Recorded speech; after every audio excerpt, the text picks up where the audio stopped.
نحمده ونصلي على رسوله الكريم اما بعد فاعوذ باللہ من الشیطان الرجیم بسم اللہ الرحمن الرحیم۔ جی دیکھیے، اول نشست میں غزوہ بدر سے متعلق ہم اس مقام تک پہنچے تھے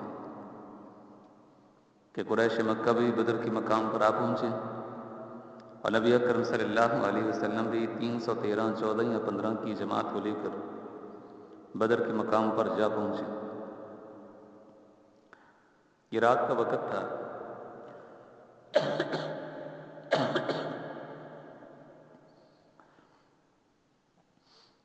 کہ کفار میں سے، مشرکین مکہ میں سے دو آدمی مسلمانوں کی جماعت کا جائزہ لینے کے لیے ادھر ادھر چل رہے تھے اور وہ دونوں شخص مسلمانوں کے ہاتھ آ گئے۔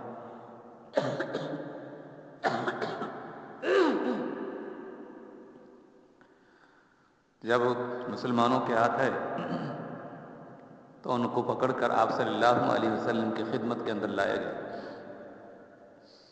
آپ صلی اللہ علیہ وسلم اس وقت نماز کے اندر مشغول تھے اور وہ دونوں مسلمان اس کو مار رہے تھے اور اس سے پوچھ رہے تھے کہ تم یہ بتاؤ، تم ابو جہل کے آدمیوں میں سے ہو یا ابو سفیان کے آدمیوں میں سے ہو؟ تو پہلے وہ بتا رہے تھے کہ ابو جہل کے آدمیوں میں سے ہیں، لیکن مسلمان پھر بار بار مار رہے تھے، کہتے نہیں تم سیدھی بات کرو، جھوٹ نہ بولو، کس جتھے سے ہو؟ تو ڈر کی وجہ سے وہ کہہ رہے تھے کہ ہم ابو سفیان کے لشکر میں سے۔ ادھر میں آپ صلی اللہ علیہ وسلم نماز سے فارغ ہو چکے تھے تو آپ نے تبسم فرمائے اور ہنس پڑے اور آپ نے ارشاد فرمایا کہ جب وہ جھوٹ بول رہا تھا، جب وہ سچ بول رہے تھے، دو آدمی تھے، جب وہ سچ بول رہے تھے تو تم ان کو مار رہے تھے، اور جب انہوں نے جھوٹ بولا تو پھر تم نے مارنا بند کر دیا۔ مطلب یہ کہ یہ ابو جہل کے لوگوں میں سے ہے نا کہ ابو سفیان کے لوگوں میں سے، اور ڈر کی وجہ سے کہہ رہے تھے ابو سفیان کے لوگوں میں سے، جبکہ پہلے وہ سچ بول رہے تھے۔ بہرحال جب ان سے پوچھا گیا کہ یہ بتاؤ کہ تمہارے لوگوں کی کتنی تعداد ہے، انہوں نے کہا کہ اس کا ہمیں علم نہیں ہے کہ کتنی تعداد ہے، بہرحال ہیں بڑی تعداد میں۔ پھر آپ صلی اللہ علیہ وسلم نے ارشاد فرمایا کہ یہ بتاؤ، یہ جو لشکر ابو جہل ہے، تمہارا جو گروہ ہے، اس میں کھانے کے لیے کتنے اونٹوں کو ذبح کیا جاتا ہے؟ اور اس پر اس نے کہا کہ ہاں، کبھی 10 اونٹ قربان کیے جاتے ہیں اور کبھی 9 اونٹ قربان کیے جاتے ہیں۔ تو آپ صلی اللہ علیہ وسلم نے ارشاد فرمایا کہ ہاں، اس کا مطلب یہ ہے کہ 950 اور 1000 کے قریب لگ بھگ یہ لوگ ہیں۔ پھر آپ نے ان دو آدمیوں سے فرمایا یہ بتاؤ، مکہ میں سے کون کون سے لوگ اس لشکر کے اندر بڑے لوگوں میں سے شامل ہیں؟ تو اس نے نام لینا شروع کر دیا، ابو جہل بھی ہے، عتبہ بھی ہے، شیبہ بھی ہے، ولید بھی ہے، عقبہ بن ابی معیط بھی ہے، فلاں فلاں، سب کا نام لیا۔ تو آپ صلی اللہ علیہ وسلم نے ارشاد فرمایا مسلمانوں کو خطاب کر کے کہ آج مکہ والوں نے اپنے جگر گوشے تمہارے سامنے ڈال دیے۔ مطلب یہ ہے کہ بڑے بڑے سردار اس میں ہیں اور دیکھنے یہ سب مر جائیں گے، تو مکہ والوں نے اپنے جگر گوشے تمہارے سامنے ڈال دیے۔ پھر آپ صلی اللہ علیہ وسلم کی رائے پر آپ صلی اللہ علیہ وسلم نے حضرت سعد بن ابی معاذ رضی اللہ تعالیٰ عنہ کی رائے پر ایک عریش تیار کروایا۔ حضرت سعد نے جاتے ہوئے رائے دی، یا رسول اللہ صلی اللہ علیہ وسلم، یہ دیکھیے سامنے ایک ٹیلہ ہے، یہ میں چاہتا ہوں کہ اس ٹیلے کے اوپر آپ کے لیے ایک عریش بنا دیا جائے۔ عریش کہتے ہیں چھپر کو۔ چنانچہ چھپر بنا دیا گیا تھا۔ اس چھپر کی جو چھت تھی وہ کھجور کی ٹہنیوں کی تھی۔ حضرت سعد بن معاذ نے عرض کیا، یا رسول اللہ صلی اللہ علیہ وسلم، آپ جب اس عریش کے اوپر ہوں گے، اندر ہوں گے اور اس پہاڑ کی چوٹی کے اوپر بیٹھے ہوں گے تو نیچے سارے لشکر کا آپ اچھی طریقے سے معائنہ کر سکیں گے۔ اگر کہیں مسلمان کوئی خطا کر رہے ہیں، غلطی کر رہے ہیں لڑنے میں، تو آپ فوراً اپنا حکم بھی جاری کر سکیں گے اور ان کی اس خطا کی اصلاح کر سکیں گے۔ تو اس لیے آپ اس اوپر والے مقام میں، اونچے مقام پر آپ تشریف رکھیے۔ اگر خدا نخواستہ یہ ہو کہ مسلمان شکست کھا رہی ہیں تو پھر آپ کے لیے تیز رفتار یہ سواری بھی ہوگی، آپ اس کے اوپر سوار ہو جائیں گے، یہ فلاں فلاں ساتھی یہ بھی آپ کے ساتھ ہوں گے، تو آپ بحفاظت مدینہ کے اندر اپنے بقیہ ساتھیوں کے پاس جا پہنچیں گے۔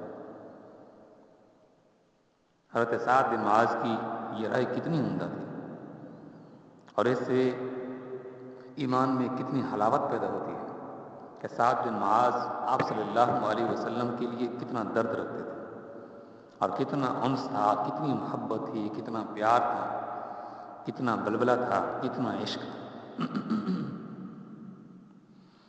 کہ ہم جانیں، ہماری جانیں جاتی ہیں تو چلی جائیں، ہم مر جائیں گے تو مر جائیں گے، کچھ نہیں ہے اس میں، لیکن ہمارے پیغمبر محمد مصطفیٰ صلی اللہ علیہ وسلم پر آنچ نہ ہے، وہ صحیح سلامت زندہ مدینہ کے اندر پہنچ جائیں، اگر ہم سب کے سب مارے بھی جائیں۔ آپ صلی اللہ علیہ وسلم نے اس رائے کو پسند فرمایا، اور آپ نے ایک عریش بنوایا سعد بن معاذ کی رائے پر، اور وہ عریش راتوں رات بنا دیا گیا، اوپر سے کھجور کی ٹہنیاں تھیں اور ادھر ادھر خیمہ نما بنا ہوا تھا۔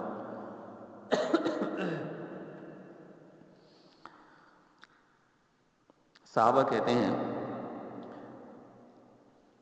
کہ جس صبح کو لڑائی ہونی تھی اس کی جو رات تھی، یعنی جمعہ کے دن لڑائی ہوئی 17 تاریخ کو، تو جمعرات بنتی ہے، یعنی خمیس کی رات، آگے اگلا دن جمعہ کا تھا، جس طرح کہ آج جمعہ ہے اور کل خمیس تھا، اور یہ جو گزشتہ رات گزری ہے، اسی رات کے بارے میں صحابہ کہتے ہیں کہ رسول اللہ صلی اللہ علیہ وسلم رات کے وقت ہم کو لے گئے، جس میدان کے اندر جنگ ہونی تھی، جس میدان کے اندر لڑائی ہونی تھی، اس مقام پر لے گئے، اور آپ فرما رہے تھے ہذا مصرع فلان غدا انشاءاللہ، آپ فرما رہے تھے کہ یہ وہ جگہ ہے، صحابی کہتے ہیں آپ اشارہ بھی کر رہے تھے اور اس جگہ کے بارے میں آپ بتا رہے تھے ہاتھ کے ذریعے سے، فرمایا کہ یہ جو جگہ ہے، یہ جو مقام ہے، اس جگہ کے اوپر فلاں قتل ہوگا، فلاں مرے گا، یعنی ابو جہل کے بارے میں، یہ ابو جہل اس جگہ قتل ہوگا کل کے روز، اس جگہ پر کل عتبہ مارا جائے گا، اس جگہ پر کل ولید مارا جائے گا، اس جگہ پر کل شیبہ مارا جائے گا۔ تو اس طرح جتنے بڑے بڑے سردار تھے، سرغنی تھے کفر کے، ان سب کا نام لے لے کر ان کی جو قتل کی جگہ تھی، مقتل تھے، آپ صلی اللہ علیہ وسلم بتلا رہے تھے اور ہاتھ کے اشارہ سے ان کی تعین کر رہے تھے۔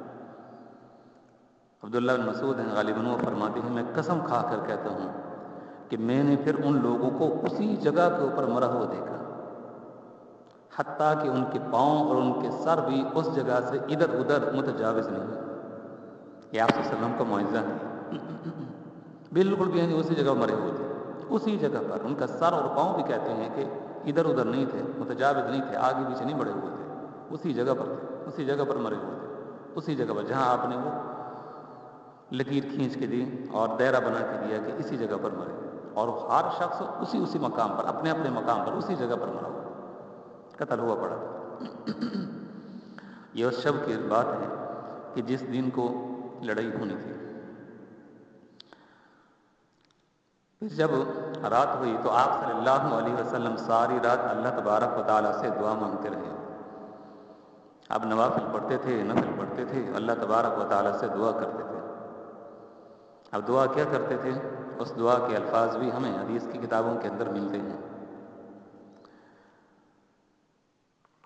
چنانچہ امام بخاری نے، امام ترمذی نے، ابن ماجہ اور جتنی بھی حدیث کی کتابیں ہیں تمام نے ان دعاؤں کو اپنی اپنی کتابوں کے اندر بیان کیے ہیں۔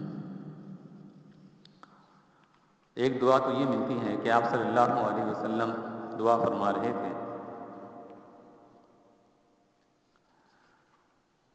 اللہم انی انشدک عہدک ووعدک اللہم ان شئت لم تعبد، اے اللہ میں تیرے عہد اور وعدوں کی وفا کی درخواست کرتا ہوں، میں جو تو نے میرے ساتھ وعدے کی ہیں تو ان وعدوں کو پورا کرنا، اس کی میں تم کو درخواست کرتا ہوں۔ اللہم ان شئت لم تعبد، اے اللہ اگر تو چاہے تو تیری پرستش نہ ہو، مطلب یہ ہے اگر تو یہ چاہتا ہے کہ تیری پرستش نہ ہو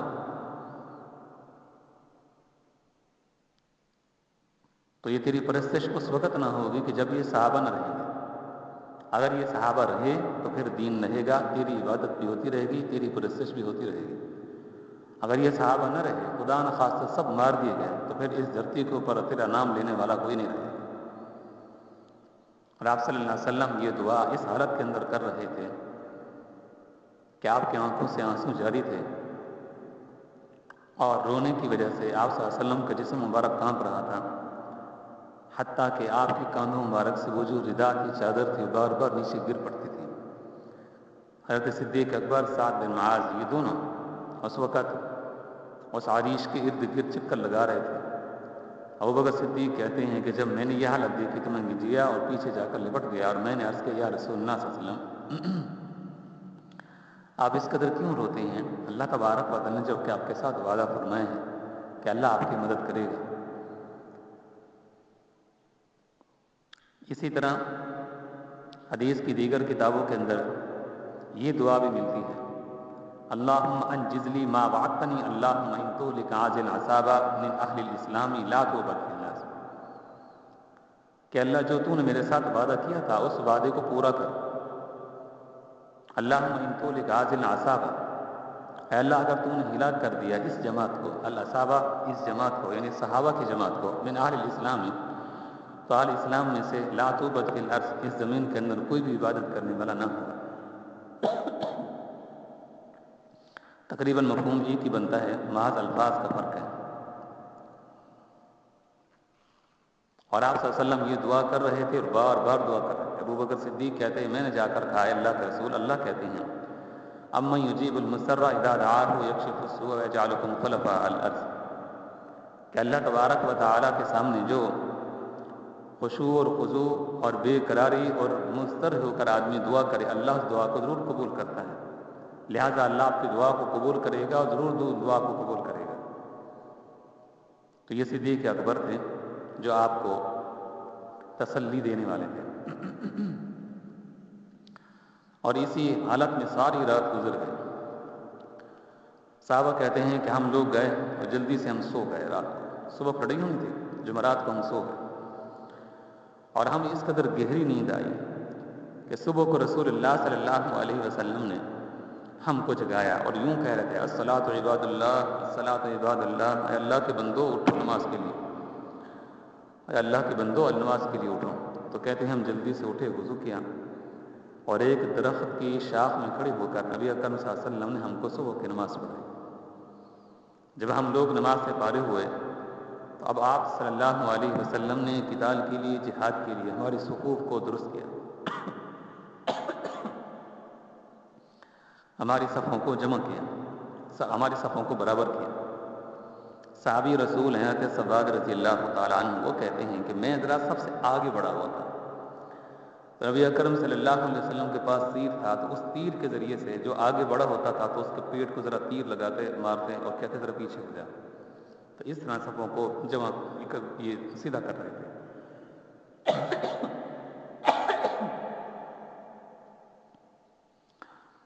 تو ثوبان کہتے ہیں رضی اللہ تعالیٰ عنہ، میں نے عرض کیا، یا رسول اللہ صلی اللہ علیہ وسلم، یہ تیر آپ نے مجھے لگا کر مجھے آپ نے تکلیف پہنچائی ہے، لہٰذا اللہ کے رسول میں آپ سے بدلہ لوں گا اور ابھی لوں گا۔ تو آپ صلی اللہ علیہ وسلم نے اپنے پیٹ مبارک سے، پیراہن سے کپڑے کو ذرا اوپر کر دیا اور آپ نے فرمایا، آؤ لو مجھ سے بدلہ لو اور ابھی لے لو مجھ سے۔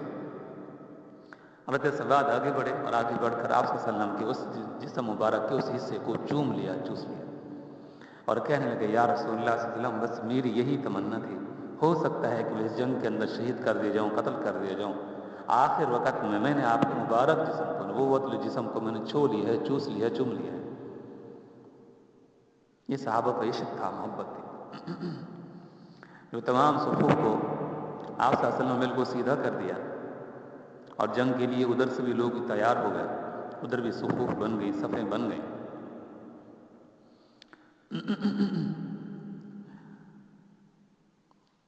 تو عمیر نامی ایک شخص تھا جس کو مشرکین مکہ نے بھیجا کہ تم جاؤ ذرا مسلمانوں کا جائزہ لے کر آؤ کہ مسلمان تعداد کے اندر کتنے ہیں۔ تو یہ عمیر آیا اور ادھر ادھر یہ چکر لگانے لگا، یہاں سے واپس گیا اور اس نے جا کر کہا قریش کو، اہل مکہ کو، کہ میں تمہیں یہی کہوں گا، یہاں سے واپس لوٹ چلو۔ ایک تو یہ ہے کہ مسلمانوں کی تعداد بھی بہت تھوڑی ہے، اور میں نے دیکھا ادھر کمین گاہوں کے اندر بھی کچھ لوگ نہیں ہیں، بس یہی ہیں جو اس سامنے ہیں بالکل یہ کھڑے ہیں، اور یہ بالآخر ہمارے بھائی ہی ہیں۔ ٹھیک ہے، مذہب میں دین کے اندر ہمارا فرق ہے، ہم ان کو اپنے سے بہتر سمجھتے ہیں اور وہ اپنے کو ہم سے بہتر سمجھتے ہیں، تو ان کے ساتھ لڑنے کی کوئی ضرورت نہیں ہے، بس واپس لوٹ چلتے ہیں۔ دیکھو اس میں فلاں فلاں کھڑے ہیں یہ، اور سب ہمارے عزیز ہیں، رشتہ دار ہیں، ہمارے قبیلے کے لوگ ہیں، یہاں سے ہجرت کر کے مدینہ کے اندر چلے گئے تھے، اور آج پھر ہم اس حالت کے اندر آ پہنچے ہیں کہ ان کے ساتھ مقابلہ کریں، چلو واپس چلتے ہیں۔ اس نے جا کر عتبہ سے کہا، عتبہ اس بات کو مان گیا۔ تو اب دیکھیں کہ بالکل صفیں بھی بن چکی ہیں، عین جنگ بھی شروع ہونے والی ہے۔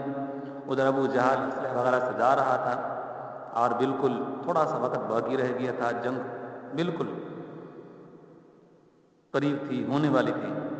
تو اتنے میں عتبہ آیا اور اس نے اپنے سارے لشکر کو خطاب کیا، اور خطاب کر کے کہا کہ میرے بھائیوں دیکھیے، ہمیں ان مسلمانوں کے ساتھ ٹکرانے کی کوئی ضرورت نہیں، بالآخر ہمارے بھائی ہیں، یہ سیدھے راستے سے بھٹکے ہوئے ہیں۔ مسلمانوں کے بارے میں کہہ رہے ہیں کہ سیدھے راستے سے بھٹکے ہوئے ہیں، کہ ہم اپنے پرانے معبودوں کو مانتے ہیں، یہ اس کے منکر ہو چکے ہیں اور ایک اللہ کی دعوت دیتے ہیں، لہٰذا یہ راستے سے بھٹک گئے ہیں۔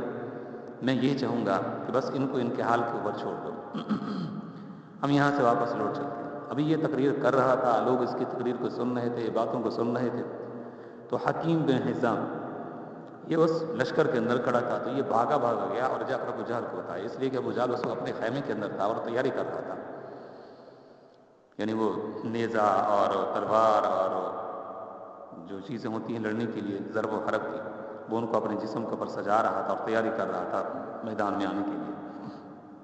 تو حکیم بن حزام بھاگا گیا اور اس کو جا کر کہا کہ وہ عتبہ باہر تقریر کر رہا ہے اور وہ سارے لوگوں کو مکہ میں جانے کی دعوت دے رہا ہے۔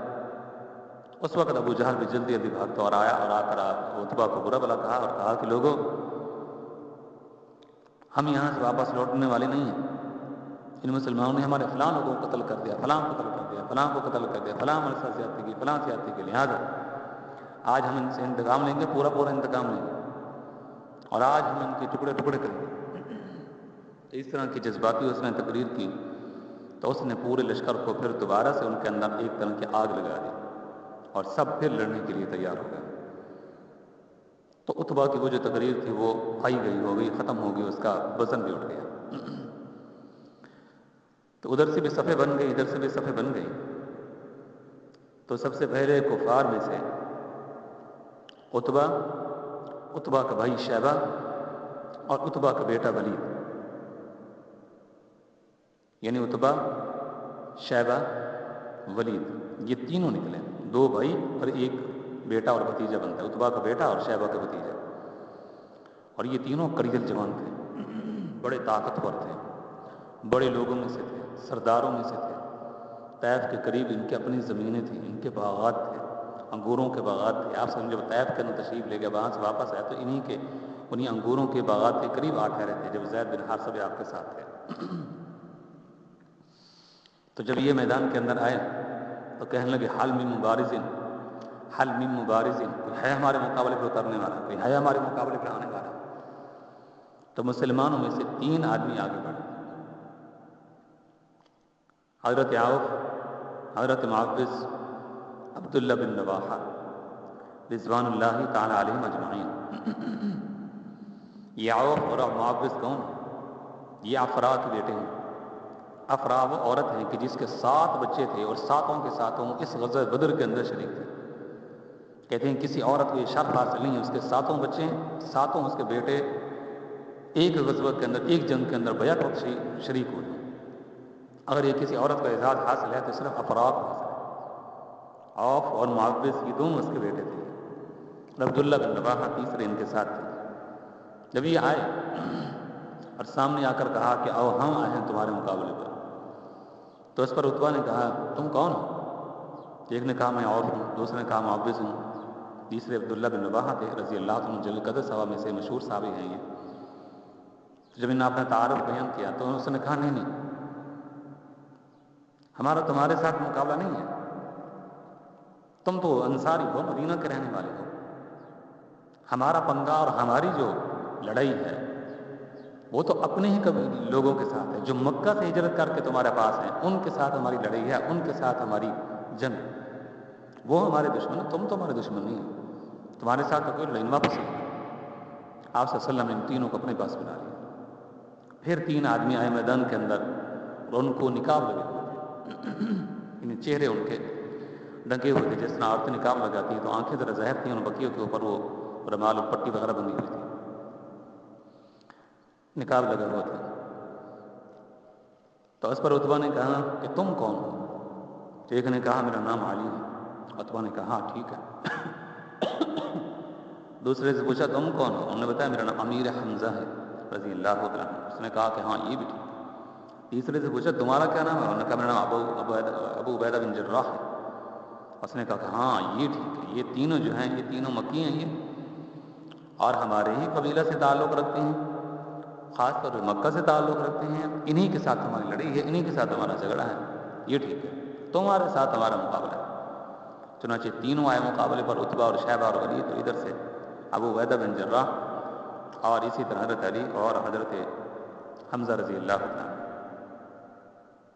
تو ہر ایک نے اپنے مد مقابل کو ایک ہی بار کے اندر نمٹا دیا، لیکن عتبہ آیا تھا ابو عبیدہ کے مقابلے اور وہ بڑا کڑیل بھی تھا، طاقتور تھا عتبہ، تو اس نے حضرت ابو عبیدہ کو تلوار ماری جو ان کی ٹانگ کے اوپر جا کر لگی، جس سے وہ زخمی ہو گئے، اور فی الفور اپنے مد مقابل کو یعنی عتبہ کو موت کے گھاٹ نہ اتار سکے۔ اتنے میں حضرت علی حضرت حمزہ اپنے مد مقابل سے جب وہ فارغ ہو گئے تو جلدی آ کر انہیں ابو عبیدہ کے ساتھ دیا اور پھر عتبہ کو موت کے گھاٹ اتار دیا۔ تو اس طرح مشرکین مکہ میں سے جو پہلے 3 آدمی آئے تھے میدان کے اندر لڑنے کے لیے مبارز کے طور پر، وہ تینوں قتل کر دیے گئے۔ ابو عبیدہ زخمی ہو گئے۔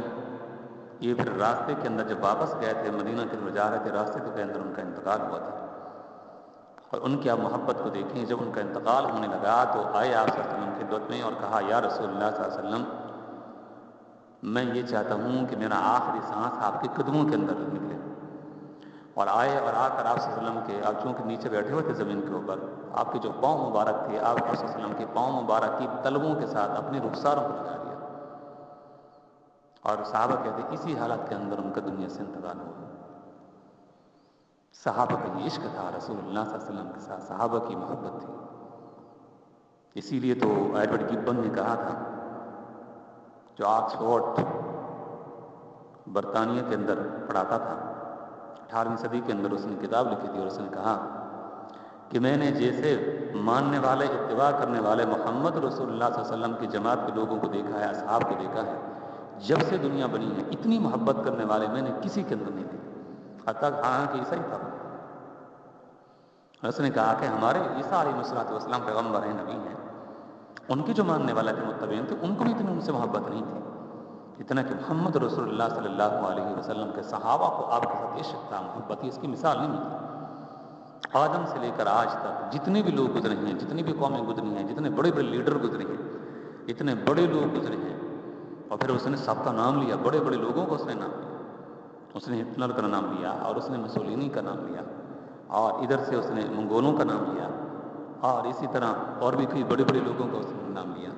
اس نے کہا ان سب کو میں سامنے رکھتا ہوں، ان کی بایوگرافی پڑھتا ہوں میں، اور سب کا میں نے جائزہ لیا ہے، قریب کی اور دور کے سب بڑے بڑے کمانڈروں کو میں نے پڑھا ہے، ان کے ساتھ بھی لوگ محبت کرنے والے تھے، پیار کرنے والے تھے، جانے آپ نچھاور کرنے والے تھے، لیکن جتنی محبت میں نے محمد رسول اللہ صلی اللہ علیہ وسلم کے صحابہ کے اندر دیکھی ہے، ان کے ساتھ اتنی میں نے اور کسی کے اندر نہیں دیکھی۔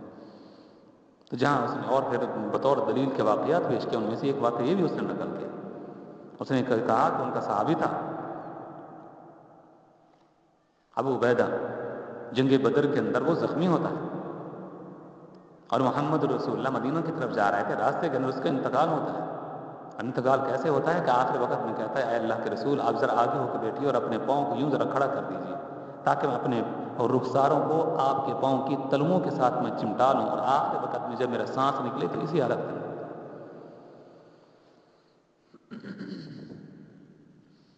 پھر اس کے بعد یہ ہوا کہ جب مبارز ہو چکا، مشرکین کے تینوں آدمی قتل کر دیے گئے، تو پھر گھمسان کی لڑائی ہو گئی۔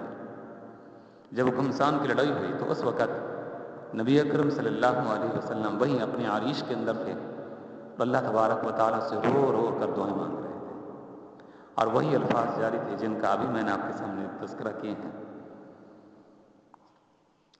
امام بخاری نے، امام مسلم نے ان دعاؤں کو اپنے اپنی کتابوں کے اندر بیان کیے ہیں۔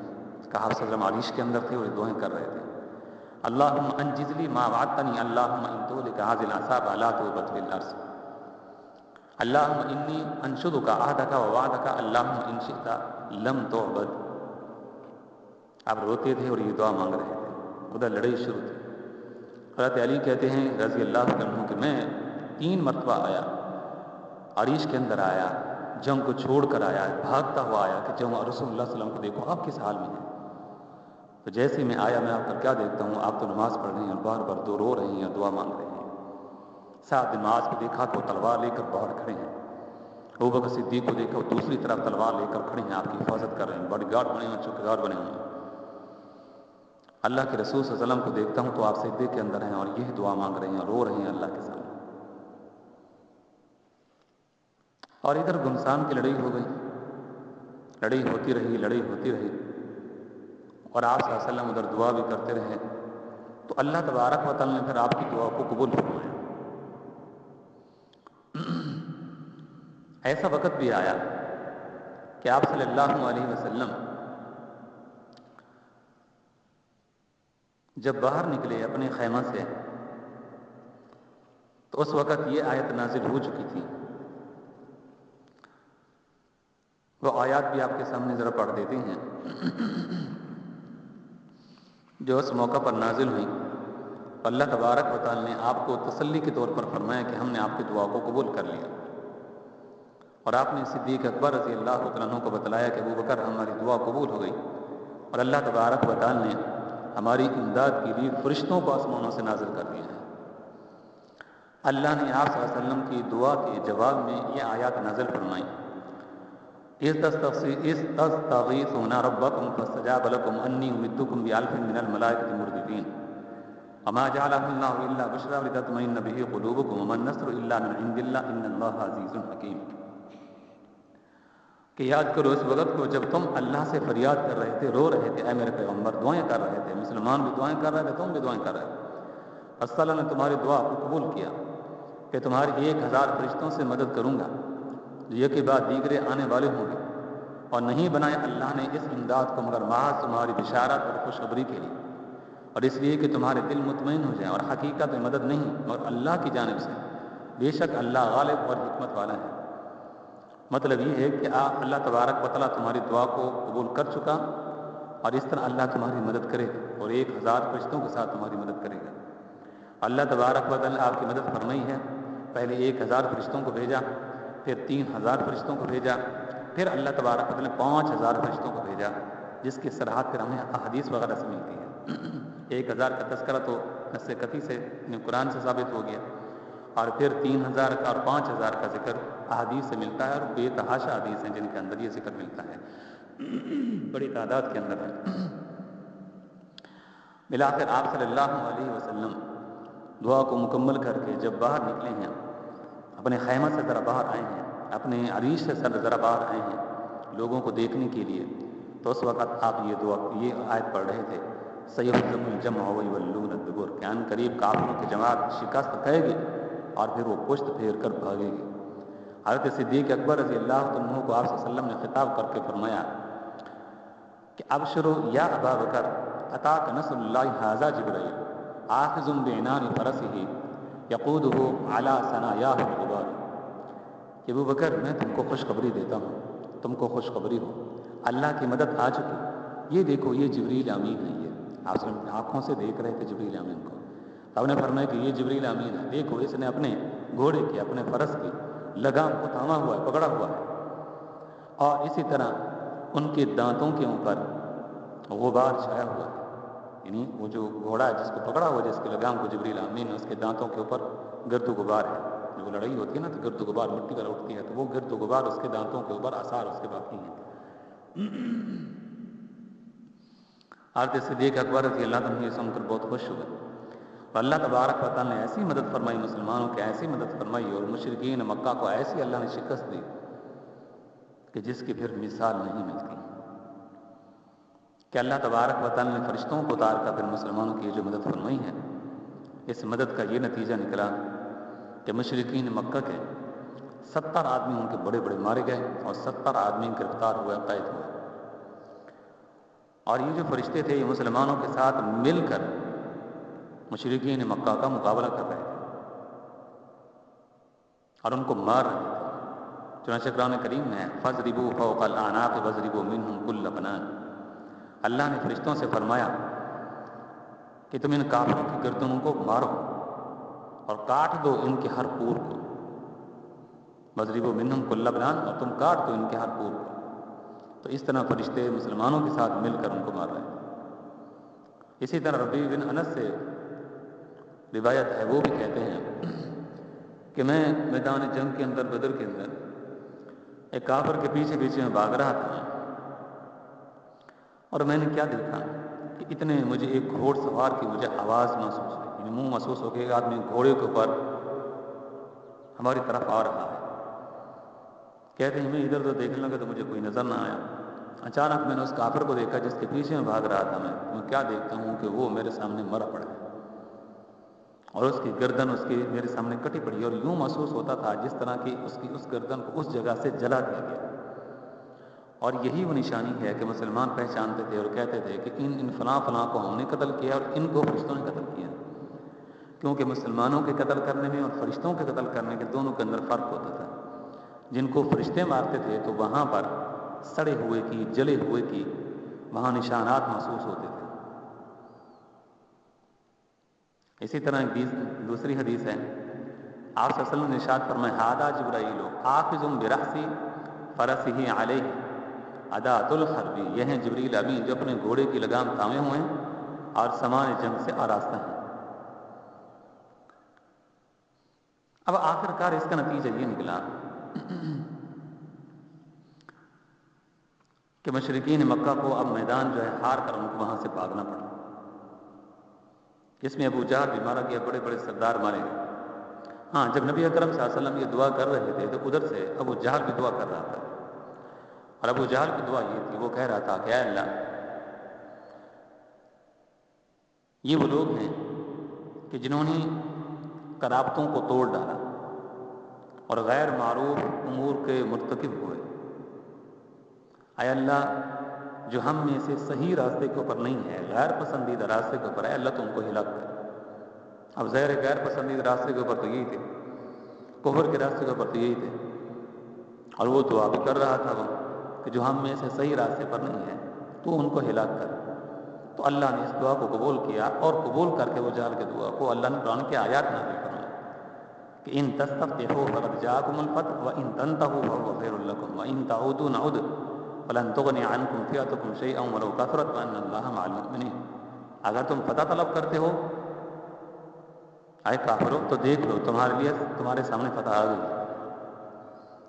اب اگر آئندہ کو باز آ گئے تو تمہارے لیے بہتر ہوگا، اور تمہاری جماعت ذرا برابر کام نہ آئے گی، جس طرح کہ اب تمہارے کام نہیں ہے، مسلمان 313 اور تمہاری جماعت 950,000 کے قریب ہے،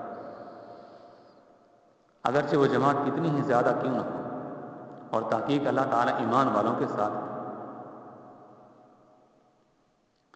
پھر آپ صلی اللہ علیہ وسلم نے خاک مٹی اپنے ہاتھوں کے اندر لی اور کفار کی طرف اس کو پھینک دیا، جس کو اللہ تبارک و تعالیٰ نے قرآن کریم کے اندر فرمایا ہے کہ وما رمیت اذ رمیت ولکن اللہ رمی، کہ اے پیغمبر یہ مٹی آپ نے ان کی آنکھوں کے اندر نہیں ڈالی بلکہ اللہ نے ان کی آنکھوں کے اندر مٹی ڈالی ہے۔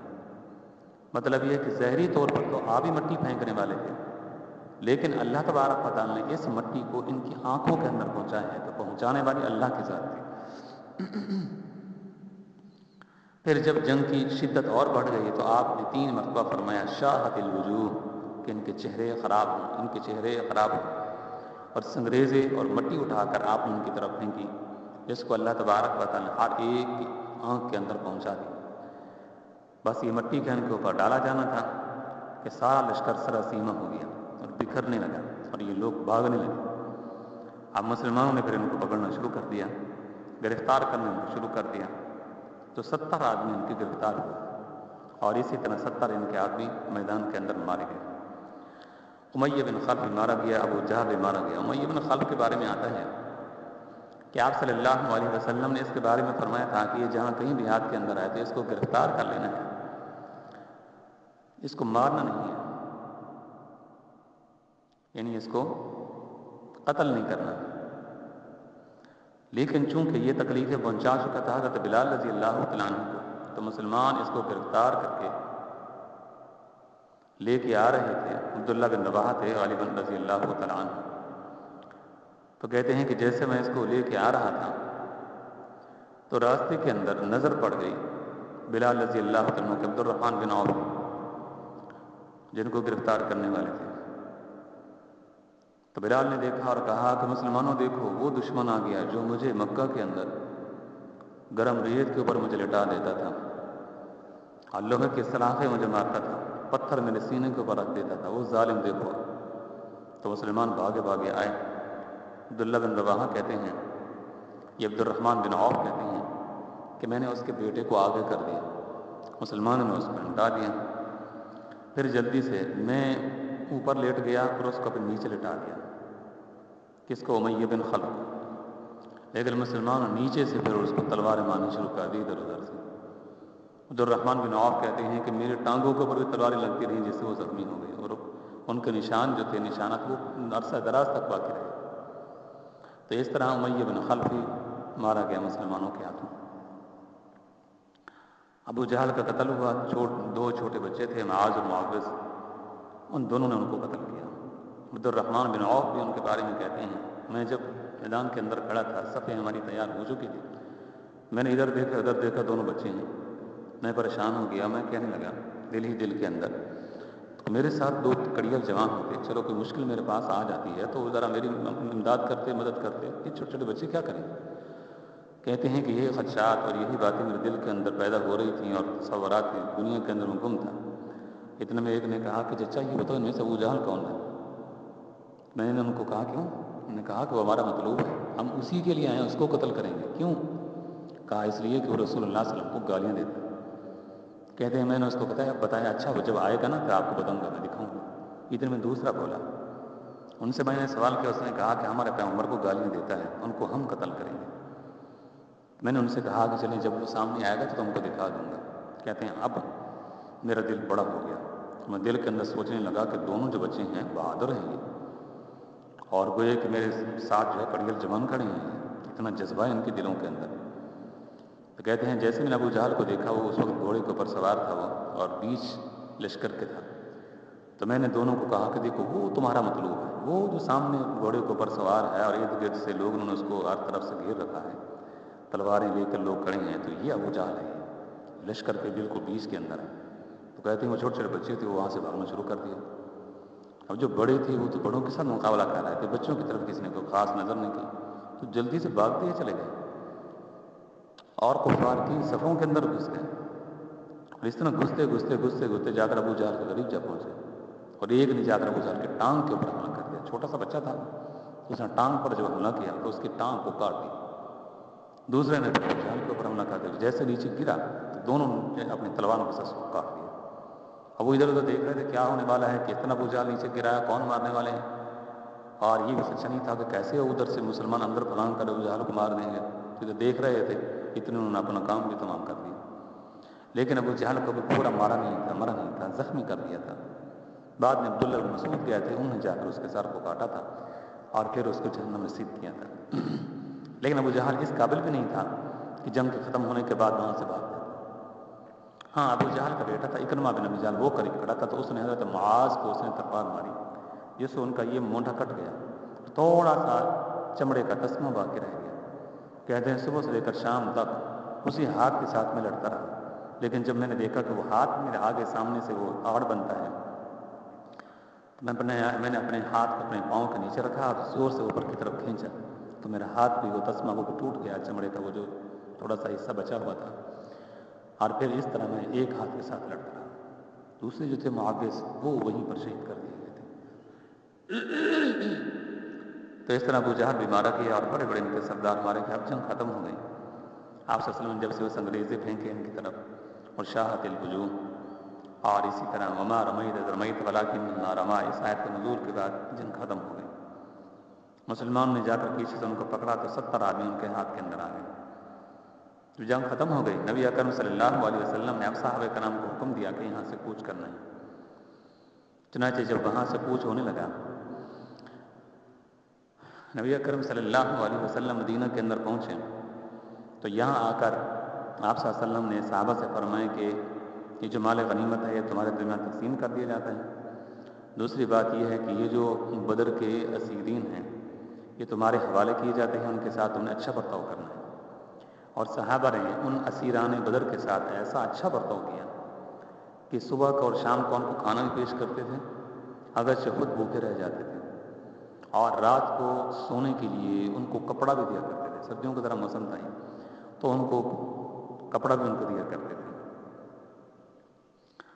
پھر نبی اکرم صلی اللہ علیہ وسلم نے چند دنوں کے بعد صحابہ کرام سے فرمایا کہ اب تم ہمیں بتاؤ کیا کرنا چاہیے ان کے بارے میں، ان کو واپس کر دینا چاہیے فدیہ لے کر، یا پھر یہ ہے کہ ان کو قتل کر دینا چاہیے۔ تو اس پر دونوں قسم کی رائے آئی، جس کا تذکرہ آگے ہم چل کر کرتے ہیں۔ جو لوگ بدر کے اندر مرے تھے، آپ صلی اللہ علیہ وسلم نے حکم فرمایا کہ ان کی لاشوں کو بدر کے جو کنواں ہے اس کے اندر ڈال دو۔ اس کا ذکر بخاری میں بھی ہے، مسلم کے اندر بھی بے شمار اس پر احادیث ہے۔ چنانچہ ان کو پھر پکڑ کر ان کو پھینک دیا گیا، بدر کے کنویں کے اندر ڈال دیا گیا۔ ادھر آپ صلی اللہ علیہ وسلم نے حضرت عبداللہ بن رواحہ اور اسامہ بن زید ان دونوں کو بھیجا تھا کہ تم جاؤ مدینہ میں اور مدینہ کے لوگوں کو جا کر خوشخبری سنا دو۔ تو انہوں نے جا کر مدینہ کے لوگوں کو خوشخبری سنا دی تھی کہ مسلمانوں کو فتح ہو گئی۔ اور مقام روحا میں جب مسلمان آئے آپ صلی اللہ علیہ وسلم کو مبارکبادی دینے کے لیے، تو سلمہ بن سلامت رضی اللہ تعالیٰ عنہ وہ آگے بڑھے، انہوں نے کہا کہ کس چیز کی تم ہمیں مبارکبادی دیتے ہو؟ یہ کس چیز کی مبارک مل رہی ہے کہ مبارک ہو مبارک ہو، اور تم نے میدان مار لیا ہے؟ ہم نے بلا ان کے ساتھ کوئی جنگ کی، لڑائی کی؟ وہ تو ہمارے ساتھ اس طرح آتے تھے کفار مکہ، جس طرح کہ اونٹ کو رسی کے ساتھ باندھ دیا جاتا ہے، تو گویا کہ وہ بھی ہمارے پاس بندھے ہوئے آتے تھے، بندھے ہوئے تھے ہمارے سامنے، ایسے ان کی حالت تھی، اور ہم نے ان کو پکڑ پکڑ ان کو بڑی آسانی کے ساتھ قتل کر دیا۔ آپ صلی اللہ علیہ وسلم نے جب یہ بات سنی تو آپ ہنس پڑے، اور آپ نے فرمایا وہی تو تمہارے دشمن تھے اور مکہ کے سردار تھے، مکہ کے رؤساء میں سے تھے، وہ اشراف لوگوں میں سے تھے جن کو تم نے مارا ہے۔ تو ان کا مطلب یہ تھا کہ ہم کو کوئی خاص محنت نہیں کرنی پڑی، اللہ نے ہماری مدد فرمائی، بڑی آسانی کے ساتھ ہم سب کو قتل کر دیا اور موت کے گھاٹ ہم نے ان کو اتار دیا۔ تو وہ دوسری بات اسیران بدر کے بارے میں آپ سے مجھے مشورہ فرمایا تھا۔ حضرت عمر کی رائے یہ تھی کہ یا رسول اللہ صلی اللہ علیہ وسلم سب کو قتل کر دیا جائے۔ صدیق اکبر کی رائے یہ تھی کہ نہیں، ان سے فدیہ لے لیا جائے اور ان کو چھوڑ دیا جائے۔ نبی اکرم صلی اللہ علیہ وسلم نے حضرت ابوبکر صدیق کی رائے کو پسند فرمایا اور فدیہ کا حکم دے دیا، لیکن اللہ تبارک و تعالیٰ کو دوسری رائے زیادہ پسند تھی کہ فدیہ نہ لیا جاتا بلکہ ان کو قتل کر دیا جاتا۔ لیکن چونکہ بات پہلے سے طے ہو چکی، آپ صلی اللہ علیہ وسلم یہ فیصلہ کر چکے، تب اللہ تبارک و تعالیٰ نے آیات نازل فرمائی اور فرمایا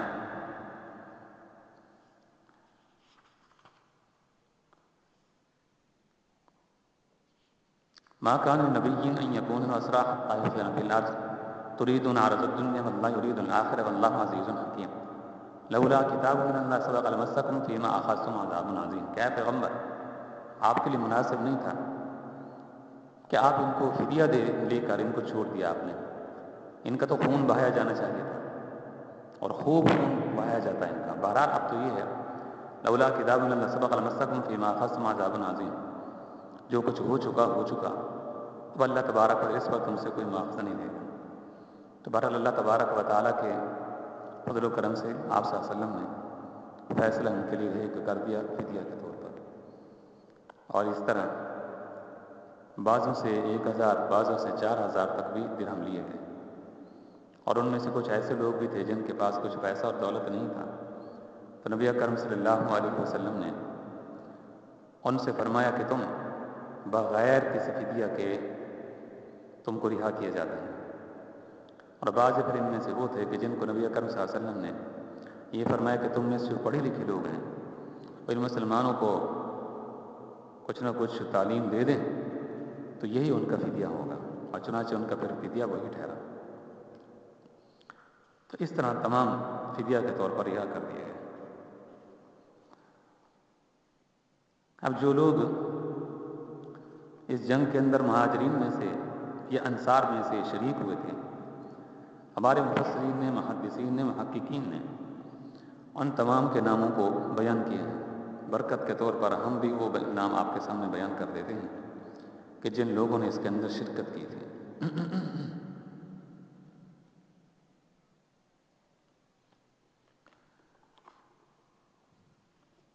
صدیق اکبر، ابو عبداللہ عثمان بن عفان، حمزہ بن عبد المطلب، انسا حبشی مولا رسول اللہ صلی اللہ علیہ وسلم،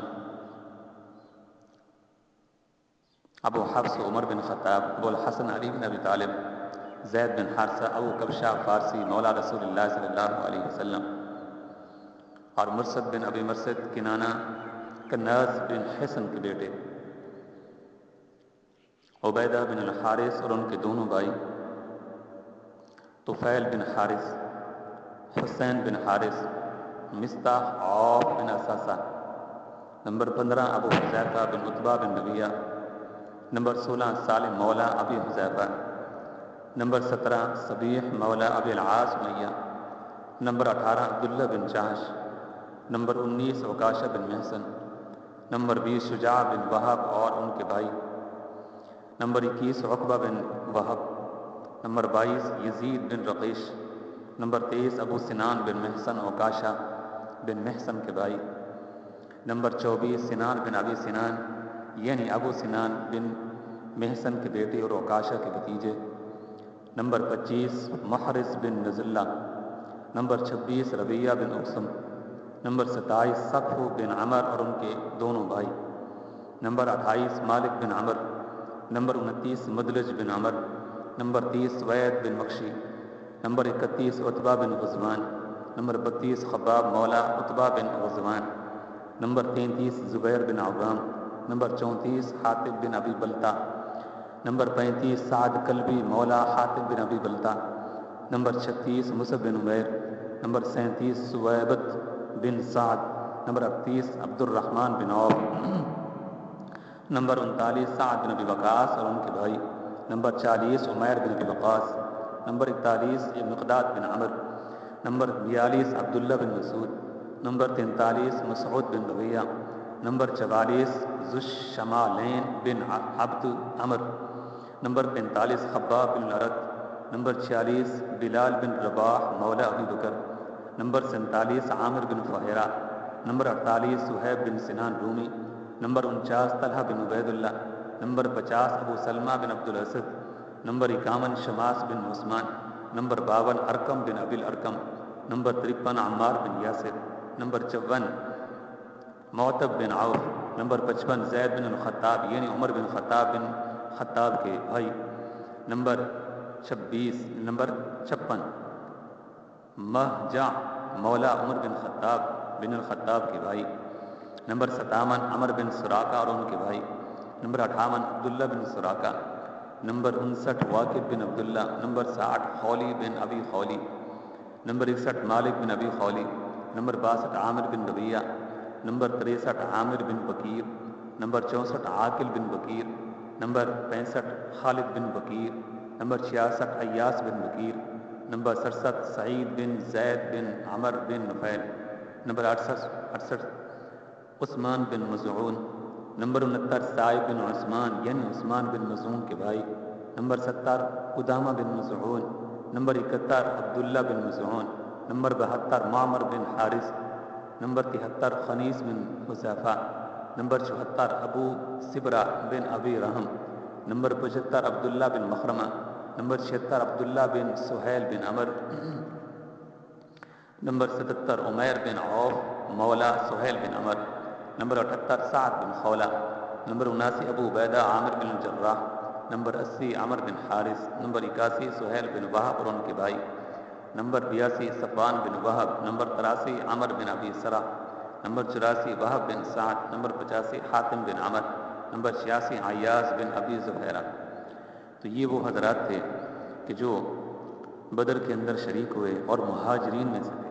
اب ذرا انصار میں سے دیکھیے، سعد بن معاذ نمبر 1، نمبر 2 عمر بن معاذ یعنی سعد بن معاذ کے بھائی، نمبر 3 حارث بن اوس بن معاذ یعنی سعد بن معاذ کے بھتیجے، نمبر 4 حارث بن انس، نمبر 5 سعد بن زید، نمبر 6 سلمہ بن سلامہ بن وقش، نمبر 7 عباد بن بشر بن وقش، نمبر 8 سلمہ بن ثابت بن وقش، نمبر 9 رافع بن یزید، نمبر 10 حارث بن خزیمہ، نمبر 11 محمد بن مسلمہ، نمبر 12 سلمہ بن اسلم، نمبر 13 ابو الحیثم بن التیہان، نمبر 14 عبید بن التیہان، نمبر 15 عبداللہ بن سہل، نمبر 16 قتادہ بن نعمان، نمبر 17 عبیدہ بن اوس، نمبر 18 نصر بن الحارث، نمبر 19 معتب بن عبید، نمبر 20 عبداللہ بن طارق، نمبر 21 مسعود بن سعد، نمبر 22 ابو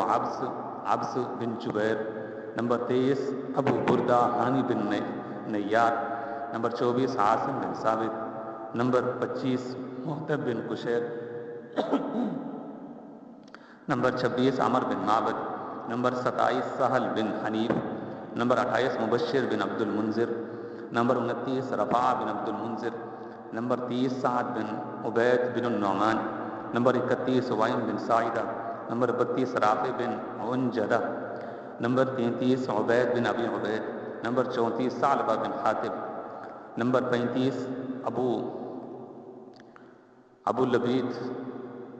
لبابہ بن عبد المنذر، نمبر 36 حارث بن حاتب، نمبر 37 حاتم بن عمر، نمبر 38 عاصم بن عدی، نمبر 39 انیس بن قتادہ، نمبر 40 معن بن عدی، نمبر 41 ثابت بن اقرم، نمبر 42 عبداللہ بن سلمہ، نمبر 43 زید بن اسلم، نمبر 44 ربیع بن رافع، نمبر 45 عبداللہ بن جبیر، نمبر 46 عاصم بن قیس، نمبر 47 ابو زیاح بن ثابت، number 48 ابو دحنہ بن ثابت یعنی ابو زیاح کے بھائی، نمبر 49 سالم بن عمیر، نمبر 50 حارث بن النعمان یعنی خوات بن جبیر بن النعمان اور عبداللہ بن جبیر بن النعمان کے چچا، نمبر 51 خوات بن جبیر بن النعمان، نمبر 52 منذر بن محمد، نمبر 53 ابو عقیل بن عبداللہ، نمبر 54 سعد بن خیسمہ، نمبر 55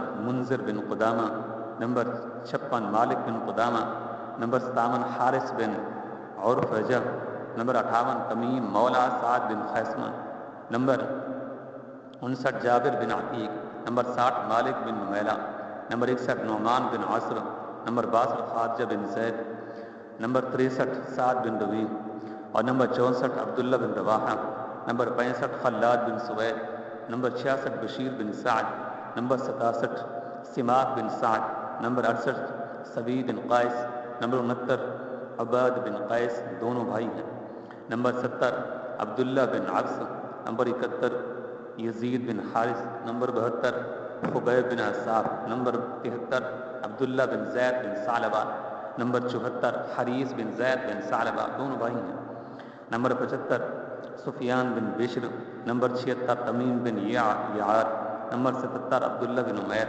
نمبر 78 زید بن المزین، نمبر 79 عبداللہ بن عرفتہ، نمبر 80 عبداللہ بن نبی، نمبر 81 عبداللہ بن ابی یعنی رأس المنافقین عبداللہ بن ابی بن سلول کے بیٹے، نمبر 82 اوس بن خولی، نمبر 83 زید بن ودیع، نمبر 84 عقبہ بن وہب، نمبر 85 رفاع بن عمر، نمبر 86 عامر بن سلمہ، نمبر 87 معبد بن عباد، نمبر 88 عامر بن البکیر، نمبر 99 نوفل بن عبداللہ جس کو نواسی بھی کہتے ہیں، نمبر 90 عبادہ بن سامت، نمبر 91 اوس بن الصامت، نمبر 92 نعمان بن مالک، نمبر 93 ثابت بن حسال، نمبر 94 مالک بن دخشم، نمبر 95 ربی بن ایاس، نمبر 96 برقہ بن ایاس دونوں بھائی ہیں، نمبر 97 عمر بن ایاس ربی اور برقہ کے بھائی ہیں یا حلیف ہیں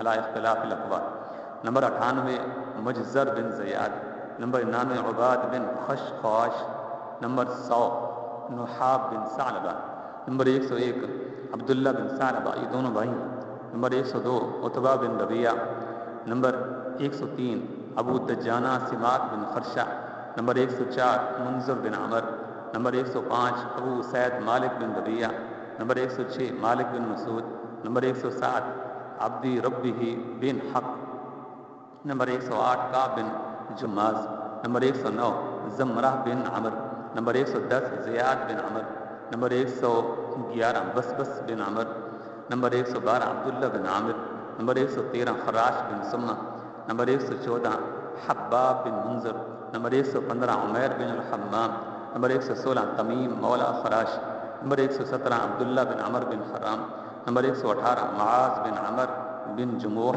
نمبر 119 معوذ بن عمر بن جموح، نمبر 120 خلاد بن عمر بن جموح، نمبر 121 عقبہ بن عامر، نمبر 122 حبیب بن اسود، اور نمبر 123 ثابت بن ثعلبہ، نمبر 124 عمیر بن الحارث، نمبر 125 بشر بن البراء، نمبر 126 طفیل بن مالک، نمبر 127 طفیل بن نعمان، نمبر 128 سنان بن سیفی، نمبر 129 عبداللہ بن جد بن قیس، نمبر 130 عتبہ بن عبداللہ، نمبر 131 جبار بن صخر، نمبر 132 خارجہ بن حمیر، نمبر 133 عبداللہ بن حمیر، نمبر 134 یزید بن المنذر، نمبر 135 معقل بن المنذر، نمبر 136 عبداللہ بن نعمان، نمبر 137 زحاق بن حارثہ، نمبر 138 سعاد بن زریق، نمبر 139 معبد بن قیس، نمبر 140 عبداللہ بن قیس، یہ دونوں بھائی ہیں، نمبر 141 عبداللہ بن مناف، نمبر 142 جابر بن عبداللہ بن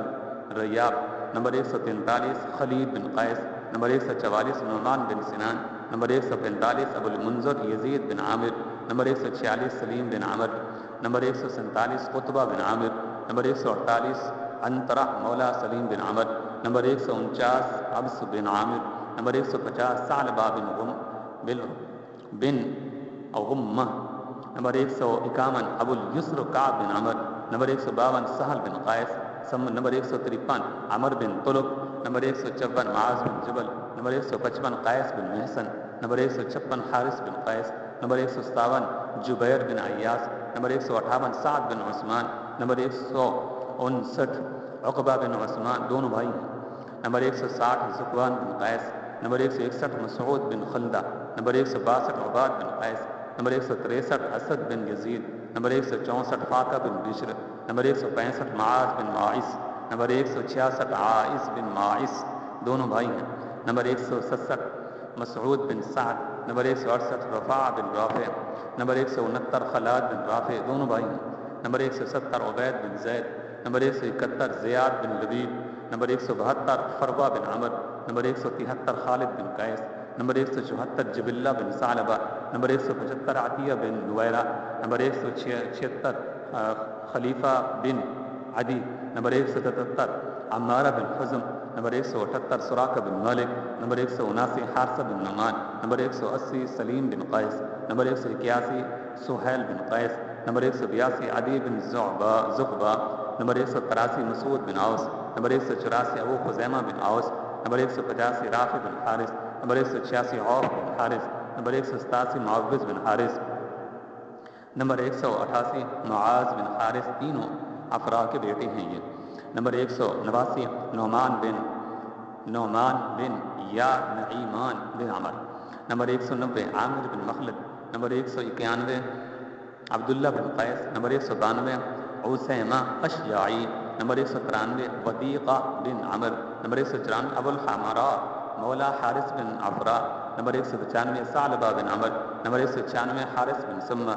نمبر 197 سہیل بن عتیق، نمبر 198 ابی بن کعب، نمبر 199 انس بن معاذ، نمبر 200 اوس بن ثابت، نمبر 201 ابو شیخ ابی بن ثابت یعنی حسان بن ثابت کے بھائی، نمبر 202 ابو طلحہ زید بن سہل، نمبر 203 حارثہ بن سراقہ، نمبر 204 عمر بن ثعلبہ، نمبر 205 سلید بن قیس، نمبر 206 ابو سلید بن عمر، نمبر 207 ثابت بن خنسا، نمبر 208 عامر بن امیہ، نمبر 209 محرز بن عامر، نمبر 210 سباد بن غزیہ، نمبر 211 ابو زید قیس بن سکن، نمبر 212 ابو الاعور بن حارث، نمبر 213 سلیم بن ملحان، نمبر 214 حرام بن ملحان، نمبر 215 قیس بن ابی صعصعہ، نمبر 216 عبداللہ بن کعب، نمبر 217 اسیمہ استی، نمبر 218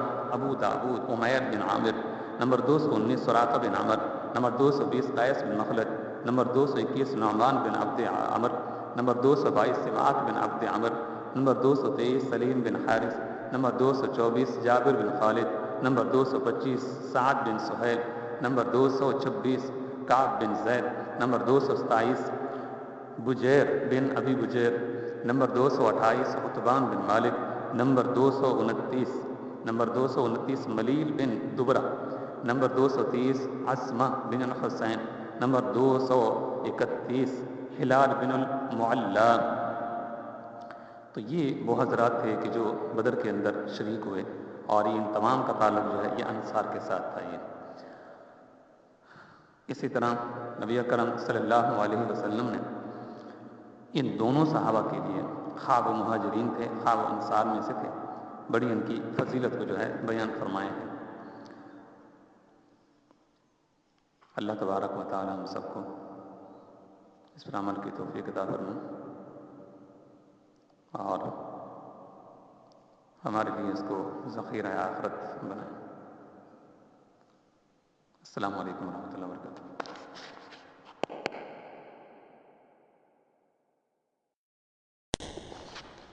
الحمد للہ وکفى وسلام علی عباده الذین اصطفى، اما بعد فاعوذ باللہ من الشیطان الرجیم، بسم اللہ الرحمن الرحیم، بلا تقولوا لمن يقتل في سبيل الله اموات بل احیاء ولكن لا تشعرون۔ وقال في موضع آخر يا أيها النبي قل لمن في أيديكم من الأسرى إن يعلم الله في قلوبكم خيرا يؤتكم خيرا مما أخذ منكم ويغفر لكم والله غفور رحيم۔ وقال في موضع آخر سيهزم الجمع ويولون الدبر۔ وقال في موضع آخر يا أيها النبي قل لأزواجك إن كنتن تردن الحياة الدنيا وزينتها فتعالين أمتعكن وأسرحكن سراحا جميلا وإن كنتن تردن الله ورسوله والدار الآخرة فإن الله أعد للمحسنات منكن أجرا عظيما۔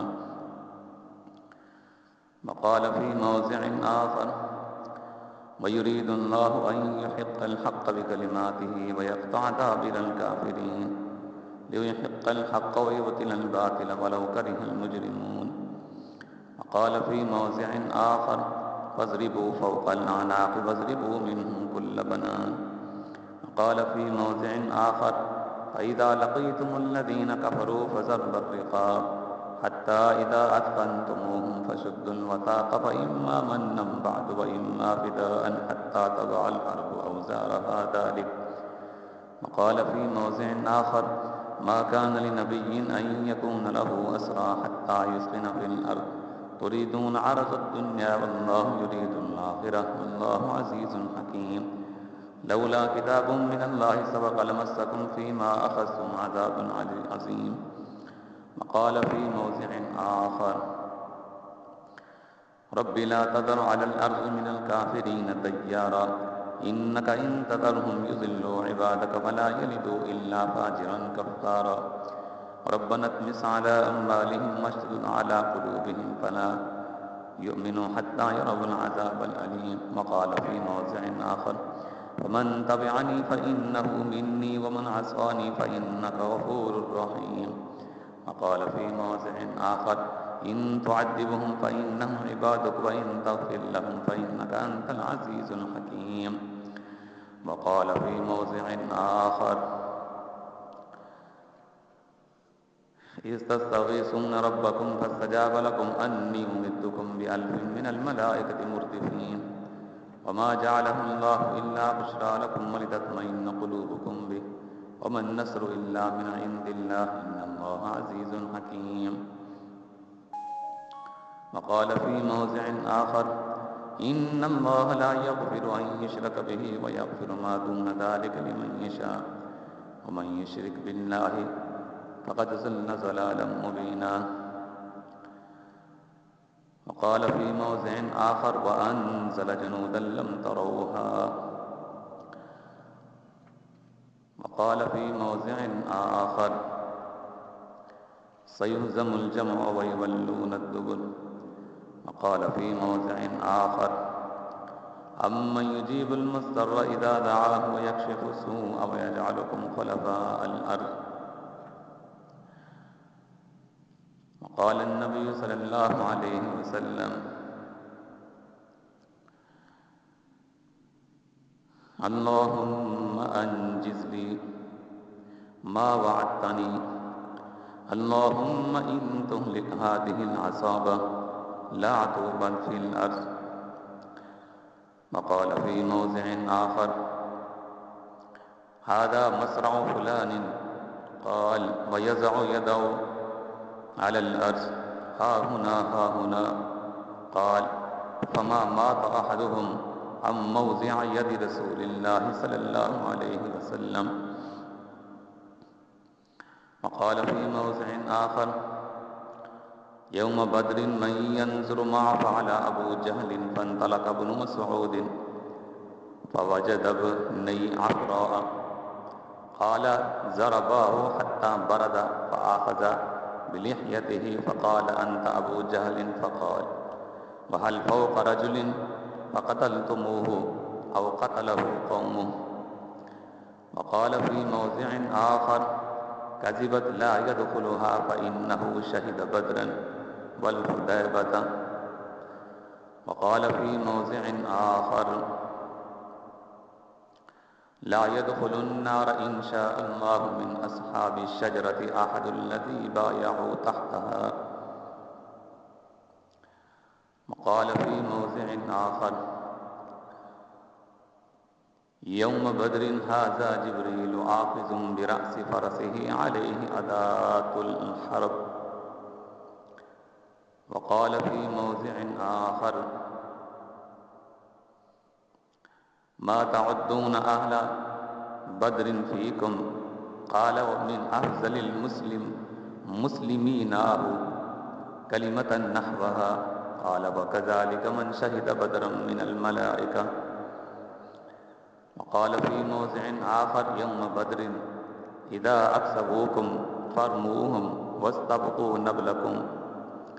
وقال في موضع آخر ويحك أو هبلت أو جنة واحدة هي إنها جنان كثيرة وإنه في جنة الفردوس. وقال في موضع آخر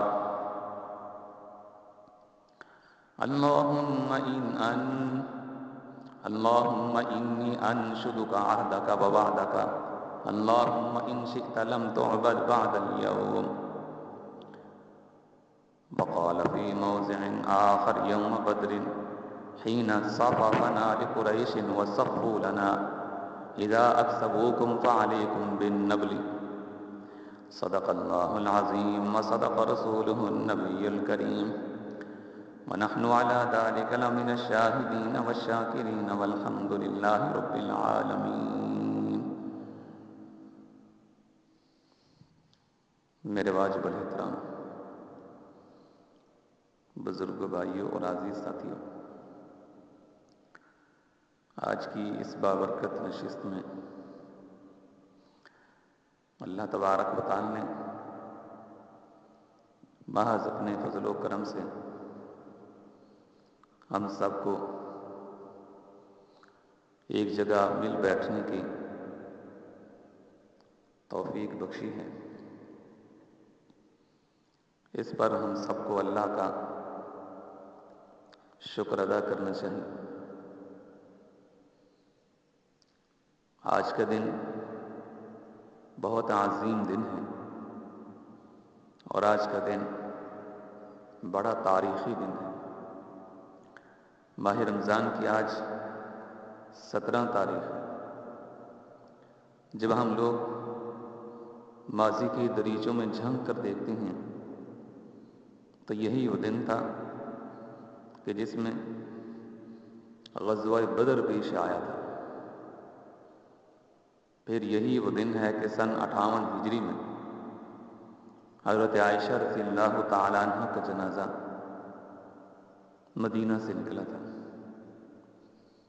تو حضرت عائشہ کی وفات بھی اسی دن ہے، اور غزوہ بدر کا وقوع بھی اسی دن ہے۔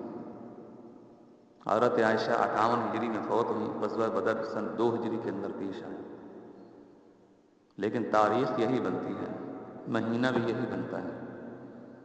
تو اس لحاظ سے آج کی اس نشست میں ہو سکتا ہے کہ اس کے بعد اور نشست بھی لگائی جائے، کیونکہ یہ موضوع بہت لمبا ہے۔ ایک نشست میں اس کو پورا کرنا، آخر تک پہنچنا مشکل لگتا ہے، وقت کافی صرف ہوگا۔ اس لیے اپنے دل اور دماغ کو ذرا وسیع کر کے بیٹھنا۔ اگلی نشست میں انشاءاللہ اس کو اختتام تک پہنچائیں گے، اور پھر اور نشست لگائیں گے انشاءاللہ شام کے وقت، جس میں دوسرے عنوان یعنی سید عائشہ صدیقہ رضی اللہ تعالیٰ عنہ کے کارنامے، ان کی دین خدمات، ان کی ولادت و وفات کا تذکرہ کریں گے۔ میرے بھائیوں، قرآن کریم کی جو آیات پڑھی ہیں، ان میں اللہ تبارک و تعالی نے خصوصاً غزوہ بدر کا تذکرہ فرمایا ہے۔ جو احادیث مبارکہ آپ کے سامنے پڑھی ہیں، ان کے اندر بھی بدر ہی کا تذکرہ ہے۔ تو گویا کہ قرآن کریم کی آیات اور احادیث مبارکہ کا تعلق واقعہ بدر کے ساتھ جڑا ہوا ہے۔ غزوہ بدر اس قدر اہم غزوہ ہے کہ جس کا ذکر اللہ تبارک و تعالی نے قرآن کریم میں صراحتاً اور اشارتاً بار بار فرمایا ہے۔ صراحتاً کا مطلب یہ ہے کہ اللہ تبارک و تعالی نے خصوصاً سورہ انفال میں غزوہ بدر کا تذکرہ وضاحت کے ساتھ فرمائے ہیں، جس سے معلوم ہوتا ہے کہ یہ بدر ہی سے متعلق آیات نازل ہوئی، اور ان کا مضمون اور ان کا مطلب اور ان کا مفہوم بدر کے ساتھ واضح طور پہ نظر آتا ہے۔ تو صراحت کے ساتھ اللہ نے بدر کا تذکرہ قرآن کریم کے اندر بھی فرمایا ہے، اشارتاً اس لحاظ سے کہ جہاں کہیں بھی اللہ تبارک و تعالی نے یہ بات ارشاد فرمائی ہے کہ اے محمد صلی اللہ علیہ وسلم، آئے ہمارے پیغمبر، آئے ہمارے نبی، اگر یہ مکہ والے آپ کی بات کو نہیں مانتے تو پھر ہم ان کو سزا دیں گے، جس طرح کہ ہم نے پہلی والی قوموں کو سزا دی تھی، تو ان کو بھی سزا ملے گی، اور کڑی سزا ان کو ملے گی۔ ابھی اللہ تبارک و تعالی نے یہ سزا کب دی ہے؟ ہم دیکھتے ہیں کبھی مکہ کے اوپر تو عذاب نازل نہیں ہوا، جبکہ گزشتہ قوموں کو دیکھتے ہیں ان کے اوپر تو عذاب نازل ہوئے تھے۔ قوم نوح کے اوپر عذاب آیا، جس کا ذکر قرآن میں ہے، احادیث کے اندر بھی ہے کہ وہ سارے کے سارے پانی کے اندر ڈبو دیے گئے، بجز ان لوگوں کے جو نوح علیہ السلام پر ایمان لے اور کشتی کے اندر محفوظ رہے۔ قوم لوط کو دیکھتے ہیں کہ اللہ کا عذاب ان پر نازل ہوا۔ لوط علیہ السلام ان کی قوم کے لوگ اس جگہ کو چھوڑ کر قریب ایک پہاڑ تھا، اس میں غار تھی، اس میں جا چھپے تھے۔ باقی سب کو جبریل امین نے پروں پر اٹھایا، اوپر آسمان کی طرف لے گئے اور نیچے زمین کے اوپر پٹک دیا۔ اس کا ذکر قرآن میں بھی ہے، حدیث کے اندر بھی ہے۔ تو اجتماعی عذاب ان کے اوپر آیا ہے۔ قوم ہود کو دیکھتے ہیں، قوم صالح کو دیکھتے ہیں، قوم ہود کو دیکھیں تو اللہ کا عذاب آیا، 7 دن اور 8 راتیں مسلسل ان کے اوپر ہوا جاری رہی، طوفان جیسی ہوا آئی، جس ہوا نے ان کو پٹک پٹک کر زمین کے اوپر مارا، جس سے وہ سب مر گئے، بجز ان لوگوں کے جو ہود علیہ السلام پر ایمان لائے اور قریب ایک پہاڑی تھی، وہاں تشریف لے گئے اور غار کے اندر محفوظ رہے۔ قوم صالح کو دیکھتے ہیں، صالح علیہ السلام نے فرما دیا تھا کہ تمہاری پہلے رنگتیں تبدیل ہوں گی، پھر آخری دن تو پر اللہ کا عذاب آ جائے گا۔ اسی طرح ہوا، پہلے ان کی رنگتیں تبدیل ہوئی، 3 دن تک ان کے اجسام اور ان کے چہرے کی رنگتیں بدلتی رہیں، پھر اللہ کا عذاب آ گیا اور یک بار بھی سب لوگ مار دیے گئے۔ قوم داؤد کو دیکھتے ہیں، داؤد علیہ السلام نے فرمایا تھا، میرے قوم کے لوگوں، اللہ نے تمہارے اوپر ہفتے کے دن مچھلیوں کا شکار کرنا حرام کر دیا، لہذا تم اس سے باز ہو۔ اور لوگوں نے ایام کے ناموں کو بدل دیا تھا، یعنی ہفتہ کو اس کا نام بدل کر اتوار رکھ لیا، اور اتوار کے دن کو کہتے ہوتا ہے یہ۔ تو اس طرح ایام کے جو نام تھے ان ناموں کو چینج کر دیا، تبدیل کر دیا، اور پھر وہی حرکت کرتے جس سے ان کو روکا گیا، یعنی مچھلی کا شکار کرتے۔ اللہ کا عذاب آیا، وہ قوم بندروں کی صورتوں میں تبدیل ہو گئی، بالآخر ان پر عذاب آیا، سب مار دیا گیا۔ تو دیکھیے جتنی بھی قوموں کے اوپر عذاب آئے ہیں، اللہ تبارک و تعالیٰ نے ان پر عذاب نازل کیے اس دنیا کے اندر اور سب مار دیے گئے۔ اور وہ عذاب کا جو نزول ہے اس دنیا کے اندر ہوا ہے، یک بارگی ہوا ہے، تمام دشمنان اور معاندین دین ختم کر دیے گئے۔ لیکن جب ہم مکہ والوں کی طرف دیکھتے ہیں تو ایسا عذاب تو کبھی نہیں آیا، نہ آپ کے زمانہ کے میں آیا اور نہ ہی آپ کے عہد کے بعد آیا۔ تو مطلب یہ ہے ان آیات کا کہ اللہ تبارک و تعالیٰ نے ان کو جو سزا دی ہے، جو اللہ نے وعدہ فرمایا میں ان کو پکڑ کروں گا قریش کو اور اہل مکہ کو خصوصاً، تو اللہ نے پکڑ فرمائی اور ان کو سزا دی ہے، اور کڑی سزا دی ہے، سخت سزا دی، اور وہ بدر کی صورت میں دی ہے۔ اس لیے کہ جتنے بھی بڑے بڑے کافر تھے، معاندین اسلام تھے، مخالفین اسلام تھے، سب کو اللہ نے پکڑا ہے اور پکڑ کر بدر کے اندر ان کو سزا دی اور کڑی سزا دی۔ تو یہ اشارتاً قرآن کریم میں جا بجا اس کا ذکر آیا ہے، کئی پاروں کے اندر اس کا ذکر آیا ہے۔ تو اشارتاً اور صراحتاً قرآن کریم کے اندر اللہ تبارک و تعالیٰ نے غزوہ بدر کا تذکرہ فرمایا ہے۔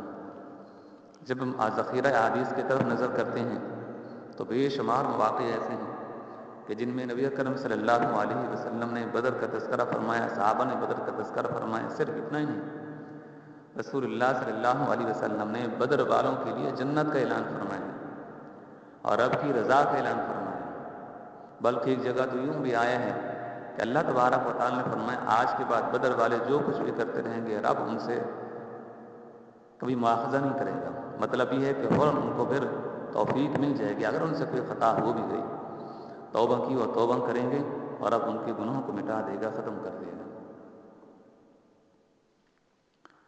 تو اس لحاظ سے آغاز ہی سے آپ کو غزوہ بدر کی جو فضیلت ہے، جو مرتبہ ہے، جو مقام ہے، اس کو جاننا لازمی ہے، تاکہ اس عظیم واقعہ کو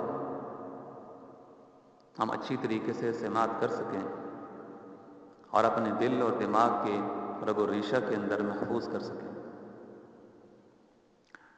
غزوہ بدر کا آغاز کچھ اس طرح ہوتا ہے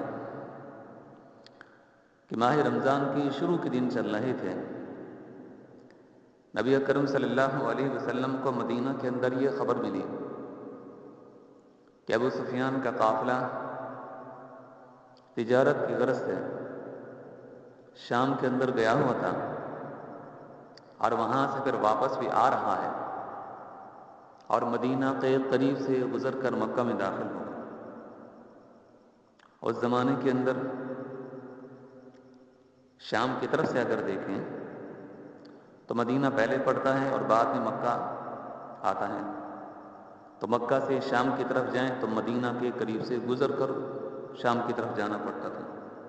شام سے پھر واپس آئیں تو پہلے مدینہ آتا ہے پھر مکہ آتا ہے، تو گویا کہ مدینہ کے قریب سے گزر کے جانا ہوتا تھا۔ اور جو عام شارع تھی، عام جو راستہ تھا، عام جو سڑک تھی جو مکہ سے شام کی طرف جاتی تھی، مدینہ ہی کے قریب سے گزرتی تھی، اور عموماً تجارتی قافلے وہیں سے گزرا کرتے تھے۔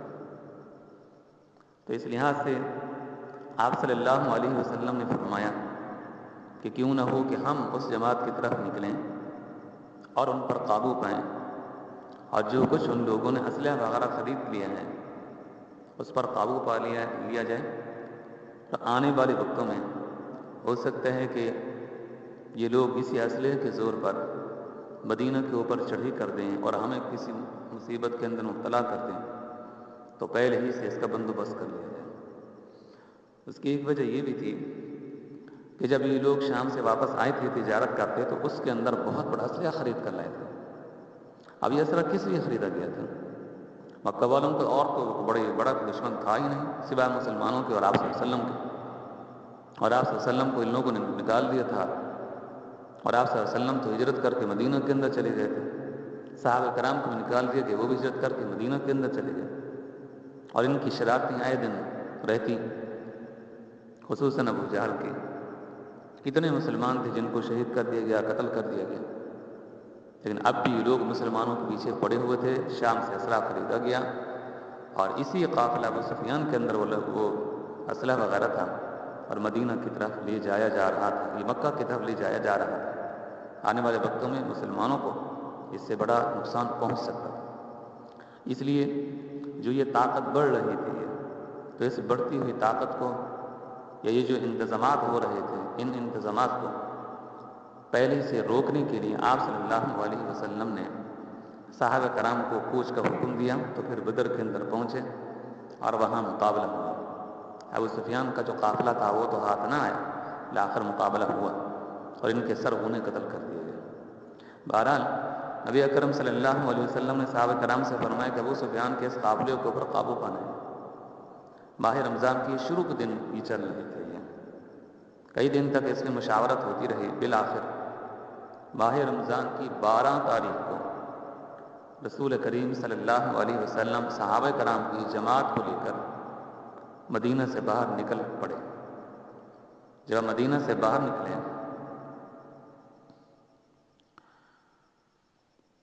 تو رسول اللہ صلی اللہ علیہ وسلم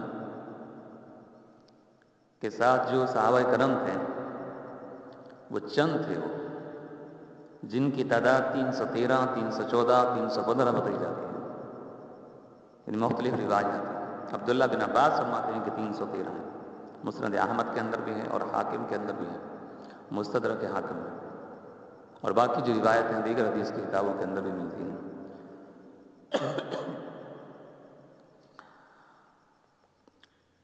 جب مسلمان مدینہ سے باہر نکلے تو اس وقت ان کے پاس صرف 2 ہی گھوڑے تھے اور 70 ان کے پاس اونٹ تھے۔ ایک گھوڑا حضرت زبیر کے پاس تھا، جبکہ دوسرا گھوڑا حضرت مقداد بن اسود کے پاس تھا۔ 70 اونٹ تھے، مسلمان نوبت بنوبت اس پر سوار ہوتے تھے، حتیٰ کہ ایک ایک اونٹ کے اوپر 2 آدمی سوار ہوتے اور 3 آدمی سوار ہوتے۔ رسول اللہ صلی اللہ علیہ وسلم صحابہ کرام کی اس جماعت کو لے کر جب بیر ابی عنبہ پر پہنچے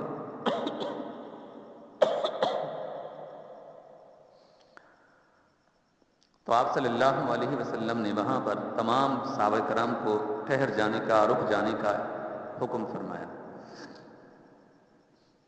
یہ مدینہ منورہ سے 1 میل کے فاصلے پر یہ مقام تھا۔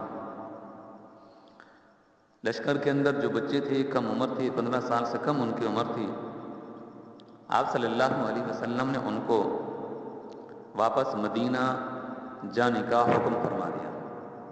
کہاں سے؟ بیر ابی عنبہ سے۔ بیر کہتے ہیں کنویں کو، ابی عنبہ شخص کا نام ہے، تو اس لحاظ سے ابی عنبہ کا کنواں یہ مشہور تھا اس جگہ کا نام۔ ہو سکتا ہے ابی عنبہ کوئی ہو بزرگ اور وہیں پر رہتا ہو اور اس کے نام سے اس جگہ کا نام بیر ابی عنبہ پڑ گیا ہو۔ پھر رسول اللہ صلی اللہ علیہ وسلم وہاں سے روانہ ہوئے اور روحا کے مقام پر پہنچے۔ یہ بھی مدینہ منورہ کے قریب پڑتا تھا۔ وہاں پہنچ کر ابو لبابہ رضی اللہ عنہ کو آپ نے بلایا اور بلا کے فرمایا کہ تم واپس مدینہ میں چلے جاؤ اور مدینہ کا میں نے تم کو اپنا حاکم بنایا۔ مسلمانوں کے پاس 3 عالم تھے اور 3 اشخاص کے پاس تھے۔ ایک عالم یعنی جھنڈا حضرت مصعب بن عمیر کے پاس تھا، اور دوسرا جھنڈا حضرت علی رضی اللہ عنہ کے پاس تھا، اور یہ دونوں مہاجر صاحب ہیں، جبکہ تیسرا جو جھنڈا تھا وہ کسی انصاری کے پاس تھا، اس کا نام معلوم نہیں ہو سکا کہ اس انصاری کا نام کیا تھا۔ بہرحال 3 جھنڈے تھے، 2 مہاجرین کے پاس، 1 انصار کے پاس۔ رسول اللہ صلی اللہ علیہ وسلم جب رحا سے آگے بڑھے اور مقام صفرا کے قریب پہنچے، یہ صاد کے ساتھ ہے، صاد فا را آخر میں حمزہ، صفرا، جب اس مقام کے قریب پہنچے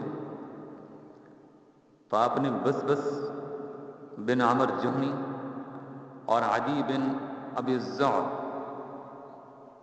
زعنا، بلکہ زغناد، غین نون کے ساتھ ہیں، ابی زغناد جہنی رضوان اللہ تعالی علیہم اجمعین، ان 2 صحابہ کو آپ نے بھیجا، بس بن عمر جہنی اور عدی بن ابی زغناد جہنی۔ آپ نے پھر بھیجا ان کو کہ تم جاؤ بدر کے مقام کے قریب ادھر ادھر دیکھو اور وہاں سے حالات معلوم کر کے ہو کہ ابو سفیان کا قافلہ کہاں پہنچا ہے۔ ان کو آپ نے تجسس کے لیے بھیجا۔ چنانچہ جب یہ دونوں وہاں پر پہنچے تو وہاں 2 عورتیں بیٹھی ہوئی تھیں اور آپس میں ایک دوسرے سے وہ جھگڑ رہی تھیں، ایک مطالبہ کر رہی تھی کہ تم نے میرے پیسے دینے ہیں، مجھے پیسے دے دے۔ دوسری نے کہا کہ دیکھو تم انتظار کر لو، فلاں وقت میں قریش کا قافلہ شام سے آئے گا، یہیں پڑاؤ کرے گا چشمے کے اوپر، یہاں سے پھر وہ مکہ جائے گا، تو ان کی خدمت کر کے میں تمہیں اپنا پیسے دے دوں گی۔ اب ان کے پاس ایک شخص بھی بیٹھا تھا، تو اس نے بھی آگے بڑھ کر ان دونوں کے درمیان مصالحت کرا دی۔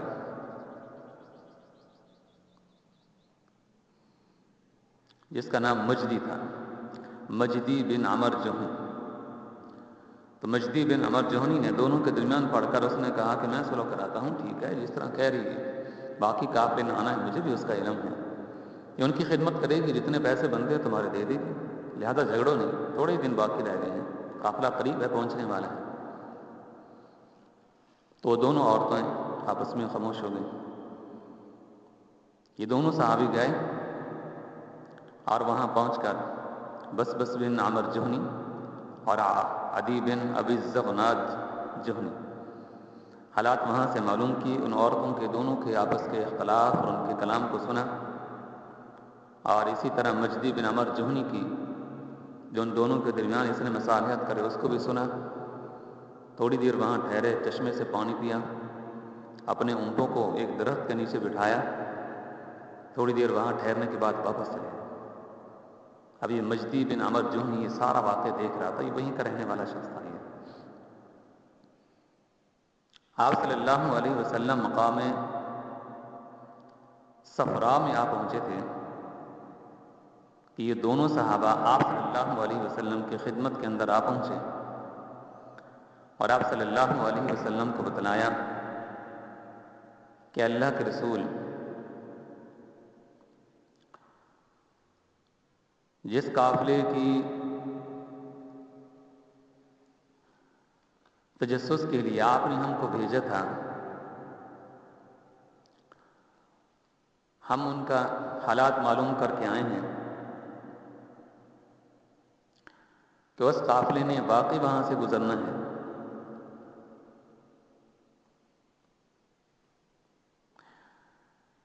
لیکن یہ بات مکہ والوں تک بھی پہنچ چکی ہے۔ وہ اس طرح کہ ابو سفیان نے راستے سے جو لوگ آتے جاتے تھے،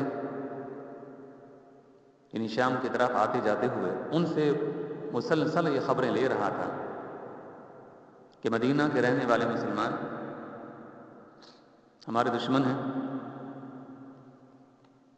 کہیں ایسا تو نہیں ہے کہ راستے کے اندر کہیں گھات لگا کر بیٹھے ہوں اور ہمارے اوپر کہیں حملہ کر دیں۔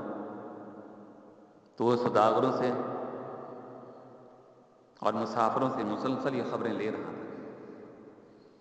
تو راستے ہی کے اندر اس کو خبر مل گئی ابو سفیان کو کہ ہاں مسلمانوں کے بارے میں سنا ہے کہ وہ نکلے ہوئے ہیں مدینہ سے اور ہیں بھی وہ تمہارے تعاقب میں۔ ابو سفیان نے پہلا کام یہ کیا کہ اس نے زمزم غفاری کو تیز رفتار اونٹ دیا اور کہا کہ تم اس اونٹ کو لے جاؤ، مکہ میں دوڑاتے جاؤ اور فی الفور جا کر مکہ والوں کو خبر کر دو تمہارا جو قافلہ ہے وہ مسلمانوں کے نشانوں کے اوپر ہے، اور جلدی مکہ سے باہر نکلو اور اپنے قافلہ کی خبر لو اور ان کی مدد کرو اور اپنے قافلہ کو بچاؤ۔ چنانچہ زمزم غفاری اونٹنی پر سوار ہو کر جب یہ مکہ کے اندر پہنچا تو اس کی حالت یہ تھی کہ اونٹنی کا ناک اس نے کاٹ لیا تھا، اور اسی طرح اونٹنی کو جگہ جگہ سے اس کی پیراہن اس کو اس نے زخمی کر دیا تھا اور خون بہہ رہا تھا، اور اسی حالت کے اندر یہ مکہ میں داخل ہوا۔ سردار مکہ ابو جہل حرم کے اندر بیٹھا تھا، جب اس نے زمزم غفاری کی حالت دیکھی تو جلدی سے کھڑا ہو گیا اور کہنے لگا کیا ہو گیا ہے، کون سی ایسی تو خبر لے کے آیا ہے، تیری حالت یہ ہے اور تیری اونٹنی کی حالت یہ ہے۔ تو اس پر زمزم غفاری نے بتایا کہ حالت بہت ہی تشویشناک ہے، مسلمانوں نے ہمارے قافلہ کا تعاقب کر رکھا ہے، ابو سفیان نے مجھ کو بھیجا ہے، جلدی کرو اپنے قافلہ کی خبر لو۔ سارے حالات بتلائے۔ ابو جہل نے فوراً اپنے لشکر کو یعنی مکہ کے لوگوں کو لشکر کی صورت میں ان کو اکٹھا کیا، جماعت کی صورت میں ان کو اکٹھا کیا، تمام قبائل کو جمع کیا اور کہا کہ ہم کو یہاں سے نکلنا ہے۔ لیکن یہ زمزم غفاری ابھی تک مکہ میں داخل نہیں ہوا تھا۔ اس کے دخول سے پہلے عاتکہ بنت عبد المطلب جو آپ صلی اللہ علیہ وسلم کی پھوپھی ہیں، انہوں نے خواب دیکھا۔ ان کا خواب یہ تھا کہ ایک شخص ہے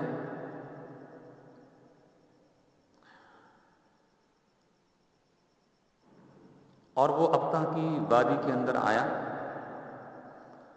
اور اس نے زوردار یہ اعلان کیا الا انفروا یا علی یا آل غدر لمصارعکم فی سلاسل، اے آل غدر 3 دنوں کے اندر تم اپنی قتل گاہوں کی طرف نکلو۔ اس نے یہ اعلان الا انفروا یا آل غدر لمصارعکم فی سلاسل ابتہ کی وادی کے اندر بھی کیا، پھر اس نے یہی اعلان حرم کے اندر بھی کیا، پھر اس نے یہی اعلان جبل ابو قبیس کے اوپر چڑھ کر بھی کیا، اور صرف اتنا ہی نہیں، یہ اعلان کرنے کے بعد جبل ابو قبیس سے اس نے ایک بڑا پتھر اٹھایا اور اس پتھر کو اس نے دوبارہ سے جبل ابو قبیس کے اوپر جو مارا تو پتھر ٹوٹا، تو اس پتھر کی جو سنگریزے تھے، مدینہ کے اندر مکہ کے اندر کوئی ایسا گھر نہیں تھا، کوئی خیمہ نہیں تھا کہ جس کے اندر وہ پتھر اور وہ سنگریزے نہ گئے۔ اور یہ عجیب و غریب یہ خواب تھا۔ عاتکہ بنت عبد المطلب نے جب خواب دیکھا تو اس نے اپنے بھائی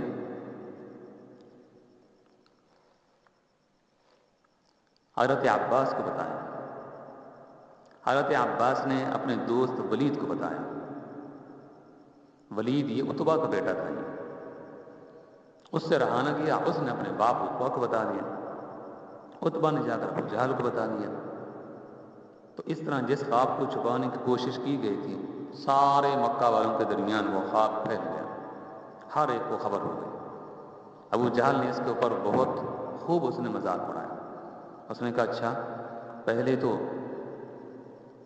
یعنی حضرت عباس سے کہا کہ تمہاری قوم کے لوگ مردوں میں سے تھے جو نبوت کا اعلان کرتے تھے، اب تمہارے اندر عورتیں پیدا ہو رہی ہیں کہ جو نبوت کا اعلان کرنے والی ہیں، یعنی یہ بات کہہ کر گویا کہ نبوت اعلان کرنا چاہتی ہے، آج اس نے یہ بات کی ہے کل نبوت اعلان کرے گی۔ اور اشارہ تھا کہ تمہارے مرد بھی نبوت اعلان کرتے ہیں، عورتیں بھی نبوت اعلان کرنے والی ہیں۔ آپ وسلم کی طرف اشارہ تھا کہ تمہارا بھتیجا ہے، اس نے وہ بھی کہتا ہے میں اللہ کا نبی ہوں، پیغمبر ہوں، لہٰذا یہ تمہاری بہن ہے۔ آج اس نے یہ بات کی، کل یہ بھی نبوت اعلان کرتے ہیں، تو اس نے مذاق اڑایا۔ بہرحال عاتقہ بنت عبد المطلب کا یہ جو خواب تھا یہ سچ ثابت ہوا، اور اس نے اس وقت کہا بھی تھا کہ میں یہ سمجھتی ہوں کہ آنے والے وقتوں میں مکہ کے اوپر کوئی مصیبت نازل ہونے والی ہے۔ بعد کے اندر پھر وہ زمزم غفاری داخل ہوا، اس نے جا کر ساری اطلاع دی باقی کی۔ تو جب یہ اطلاع ملی تو مکہ میں کوئی ایسا شخص نہیں تھا کہ جو اس قافلے کے اندر شریک نہ ہوا سوائے ابو لہب۔ ابو لہب بھی اس وقت بہت بیمار تھا، تو اس لیے اس نے جانے سے انکار کر دیا۔ ہاں، امیہ بن خلف کے ذمے کچھ پیسے تھے ابو لہب کے، تو اس نے امیہ بن خلف کو پھر ساتھ کر دیا۔ اس نے کہا کہ تو نے میرے پیسے دینے، اگر تو میری طرف سے چلا جائے، ابو جہل مجھے بار بار مجھے مجبور کر رہا ہے، تو پھر وہ جو تو نے میرے پیسے دینے ہیں وہ اتنے درہم ہیں، وہ میں تم کو معاف کر دوں گا۔ تو اس پر امیہ بن خلف تیار ہو گیا، چلے میں چلتا ہوں، پیسے تو معاف ہو جائیں گے۔ تو امیہ بن خلف پھر ساتھ چل پڑا۔ ابو جہل نے تمام لوگوں کو اس میں شرکت کی، اس نے دعوت دی، حتیٰ کہ عتبہ اور شیبہ اور ولید ان کو بھی کہا گیا۔ عتبہ اور شیبہ دونوں جانے سے انکار کرتے تھے، اور اس کی وجہ یہ تھی کہ عداس مسلمان ہو چکے تھے، اور یہ کب مسلمان ہوئے کہ جب آپ صلی اللہ علیہ وسلم طیف کی طرف تشریف لے گئے تھے، طیف کے لوگوں کو اسلام کی دعوت دی تھی، وہ لوگ نہیں مانے تھے، مکہ کے اندر تھے، سن 1090 یا 1190 کی بات ہے۔ واپسی آئے تو عداس عتبہ اور شیبہ کے باغ کے اندر بیٹھا تھا، تو عتبہ اور شیبہ نے کہا کہ دیکھو وہ محمد صلی اللہ علیہ وسلم ہیں، فلاں درخت کے نیچے بیٹھے ہیں، زخمی ہیں، طیف کے لوگوں نے آپ کو پتھر مارے ہیں، زید لڑکا وہ بھی ان کے ساتھ بیٹھا ہے، ٹوکرے کے اندر تھوڑے سے یہ انگور ڈال لو، جا کر ان کو دے دو، پھر بھی وہ ہمارے قوم اور برادری کے آدمی ہیں۔ تو عداس لے کر آیا، اور آپ صلی اللہ علیہ وسلم نے بسم اللہ الرحمن الرحیم یہ پڑھ کر آپ نے کھانا شروع کیا۔ عداس سے آپ نے پوچھا کہاں کا رہنے والا؟ اس نے کہا نینوا کا رہنے والا۔ آپ نے فرمایا اوہ اچھا، وہ یونس علیہ السلام جو میرے بھائی تھے اس علاقے کے اندر کا تو رہنے والا ہے۔ تو اس نے کہا کہ آپ یونس کو کیسے جانتے ہیں، اور یہ جو آپ نے پڑھا بسم اللہ الرحمن الرحیم اس کا کیا مطلب؟ تو آپ نے فرمایا میں اللہ کے نبی ہوں، پیغمبر ہوں، اور یونس بھی اللہ کے نبی اور پیغمبر تھے۔ کسی چیز کی ابتدا کے لیے اللہ نے اس کے پڑھنے کا حکم دیا، تو اس پر وہ فوراً مسلمان ہو گیا، اور آپ کو اس نے پہچان لیا۔ تب سے اس کو یقین ہو گیا تھا کہ آپ اللہ کے نبی ہیں، پیغمبر ہیں، اور اپنے دونوں آقاؤں کو بھی جا کر کہہ دیا تھا کہ میں مسلمان ہو گیا۔ جب بدر کے لیے اس کے دونوں آقا عتبہ اور شیبہ، یہ دونوں بھائی تھے، یہ نکلنے لگے تھے یہ، تو اس نے دونوں کو روکا، تم نہ جاؤ، میں دیکھ رہا ہوں تم اللہ کے نبی کے مقابلہ کے لیے جا رہے ہو، اللہ کے پیغمبر کے مقابلے کے لیے جا رہے ہو۔ یہ کیسے ہو سکتا ہے کہ ایک گروہ اور ایک جتھا وقت کے نبی کے مقابلہ کے لیے جائے اور ان کو شکست دے دے؟ نہیں، وہ خود شکست کرے گا، وہ خود نامراد ہوگا، وہ خود ان کے ہاتھوں مارا جائے گا، قتل کر دیا جائے گا۔ میں دیکھ رہا ہوں کہ تم دونوں قتل ہو گے اگر تم اس لشکر کے اندر جاؤ گے۔ حتیٰ کہ اس کی حالت یہ تھی، ایک شخص نے بعد میں بیان کیا، مکہ کا رہنے والا تھا، کہ جب میں ان کے پاس گیا، عداس کے پاس، میں نے دیکھا کہ وہ آنکھوں سے آنسو بہا رہا ہے۔ میں نے اسے کہا دس تجھے کیا ہو گیا، کیوں رو رہا ہے تو اس قدر؟ کہنے لگا میں اپنے دو آقاؤں کی وجہ سے رو رہا ہوں۔ میں نے کہا کیوں؟ کہتا ہے کہ ان کی پیشانی کے اوپر مجھے ٹپکتا ہوا نظر آ رہا ہے کہ دونوں قتل ہوں گے۔ میں نے کہا وہ کیسے؟ کہا کہ اس لیے کہ یہ دونوں محمد صلی اللہ علیہ وسلم کے مقابلے کے لیے جا رہے ہیں، اللہ کے نبی اور پیغمبر کے مقابلے کے لیے جا رہے ہیں۔ یہ کیسے ہو سکتا ہے کہ نبی اور پیغمبر کا مقابلہ کیا جائے اور مدِ مقابلہ اس کے ہاتھوں سے بچ جائے؟ یہ ضرور قتل ہوں گے۔ بہرحال عتبہ اور شیبہ بھی ان کی باتوں کو سن کر، عداس اپنے غلام کی باتوں کو سن کر ذرا سہمے ہوئے تھے، ان کا ارادہ نہیں تھا، لیکن ابو جہل نے ان کو بڑا مجبور کیا اور مجبور کر کے ان کو اپنے ساتھ لے گیا۔ جب یہ قافلہ مکہ سے روانہ ہوا ابو جہل کا، تو ان کی حالت یہ تھی کہ ڈھول بجانے والے اور باجے بجانے والے ان کے ساتھ تھے۔ چنانچہ اس کا ذکر بھی قرآن کریم کے اندر ہے۔ اللہ تبارک و تعالی نے فرمایا ہے وَلَا تَكُونُوا كَالَّذِينَ خَرَجُوا مِن دِيَارِهِمْ بَطَرًا وَرِئَاءَ النَّاسِ وَيَصُدُّونَ عَن سَبِيلِ اللَّهِ، کہ مسلمانوں تم ان لوگوں کی طرح نہ ہو جانا کہ جو لوگ اپنے گھروں سے نکلے تھے تو ڈھول اور باجے بجا رہے تھے۔ یہ کب ڈھول اور باجے بجا رہے تھے؟ کون سے لوگ تھے؟ تم ان مسلمانوں ان لوگوں کی طرح نہ ہو جانا۔ یہ مکہ والے تھے۔ کب یہ ڈھول بجا رہے تھے، باجے بجا رہے تھے؟ جب یہ مکہ سے بدر کی طرف آ رہے تھے مسلمانوں کے مقابلہ کے لیے، تو اس وقت ان کی حالت تھی۔ تو اسے اندازہ لگایا جا سکتا ہے کہ جب یہ مکہ سے روانہ ہوتے اس وقت حالت ان کی کیسی تھی۔ ڈھول اور بگانے اور گانے والی عورتیں اور باجے وغیرہ ان کے ساتھ تھے، اور اس حالت کے اندر یہ مدینہ مکہ سے باہر نکلے گی۔ اللہ تبارک و تعالیٰ کو ان کا یہ رویہ اور یہ صورت بہت ناپسند تھی، اس لیے فرمایا مسلمانوں تم ان کی طرح نہ ہو جانا۔ بہرحال جب یہ لوگ وہاں سے روانہ ہوئے مکہ والے اور مقام جحفہ پر پہنچے، تو یہاں ابو سفیان کا ایک آدمی ان کو آ کر ملا، اور اس نے آ کر کہا سردار مکہ ابو جہل سے کہ دیکھو سردار ابو سفیان کہہ رہے ہیں کہ میں اپنے قافلے کو بچاتے بچاتے اس راستے کو چھوڑ دیا ہے جو بدر کے قریب سے لگتا تھا، جہاں سے مسلمانوں کے وہاں چھپے ہوئے ہونے کا خدشہ تھا، اور راستہ اختیار کر کے، دور کا راستہ اختیار کر کے اپنے قافلے کو بچاتے ہوئے میں مکہ کے قریب پہنچ چکا ہوں۔ لہذا تم جہاں کہیں بھی ہو وہاں سے واپس چلو، آگے بڑھنے کی کوئی ضرورت نہیں ہے۔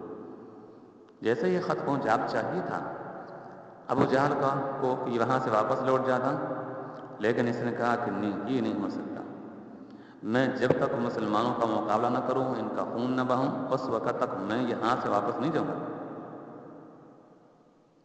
چنانچہ بنی زہرہ کا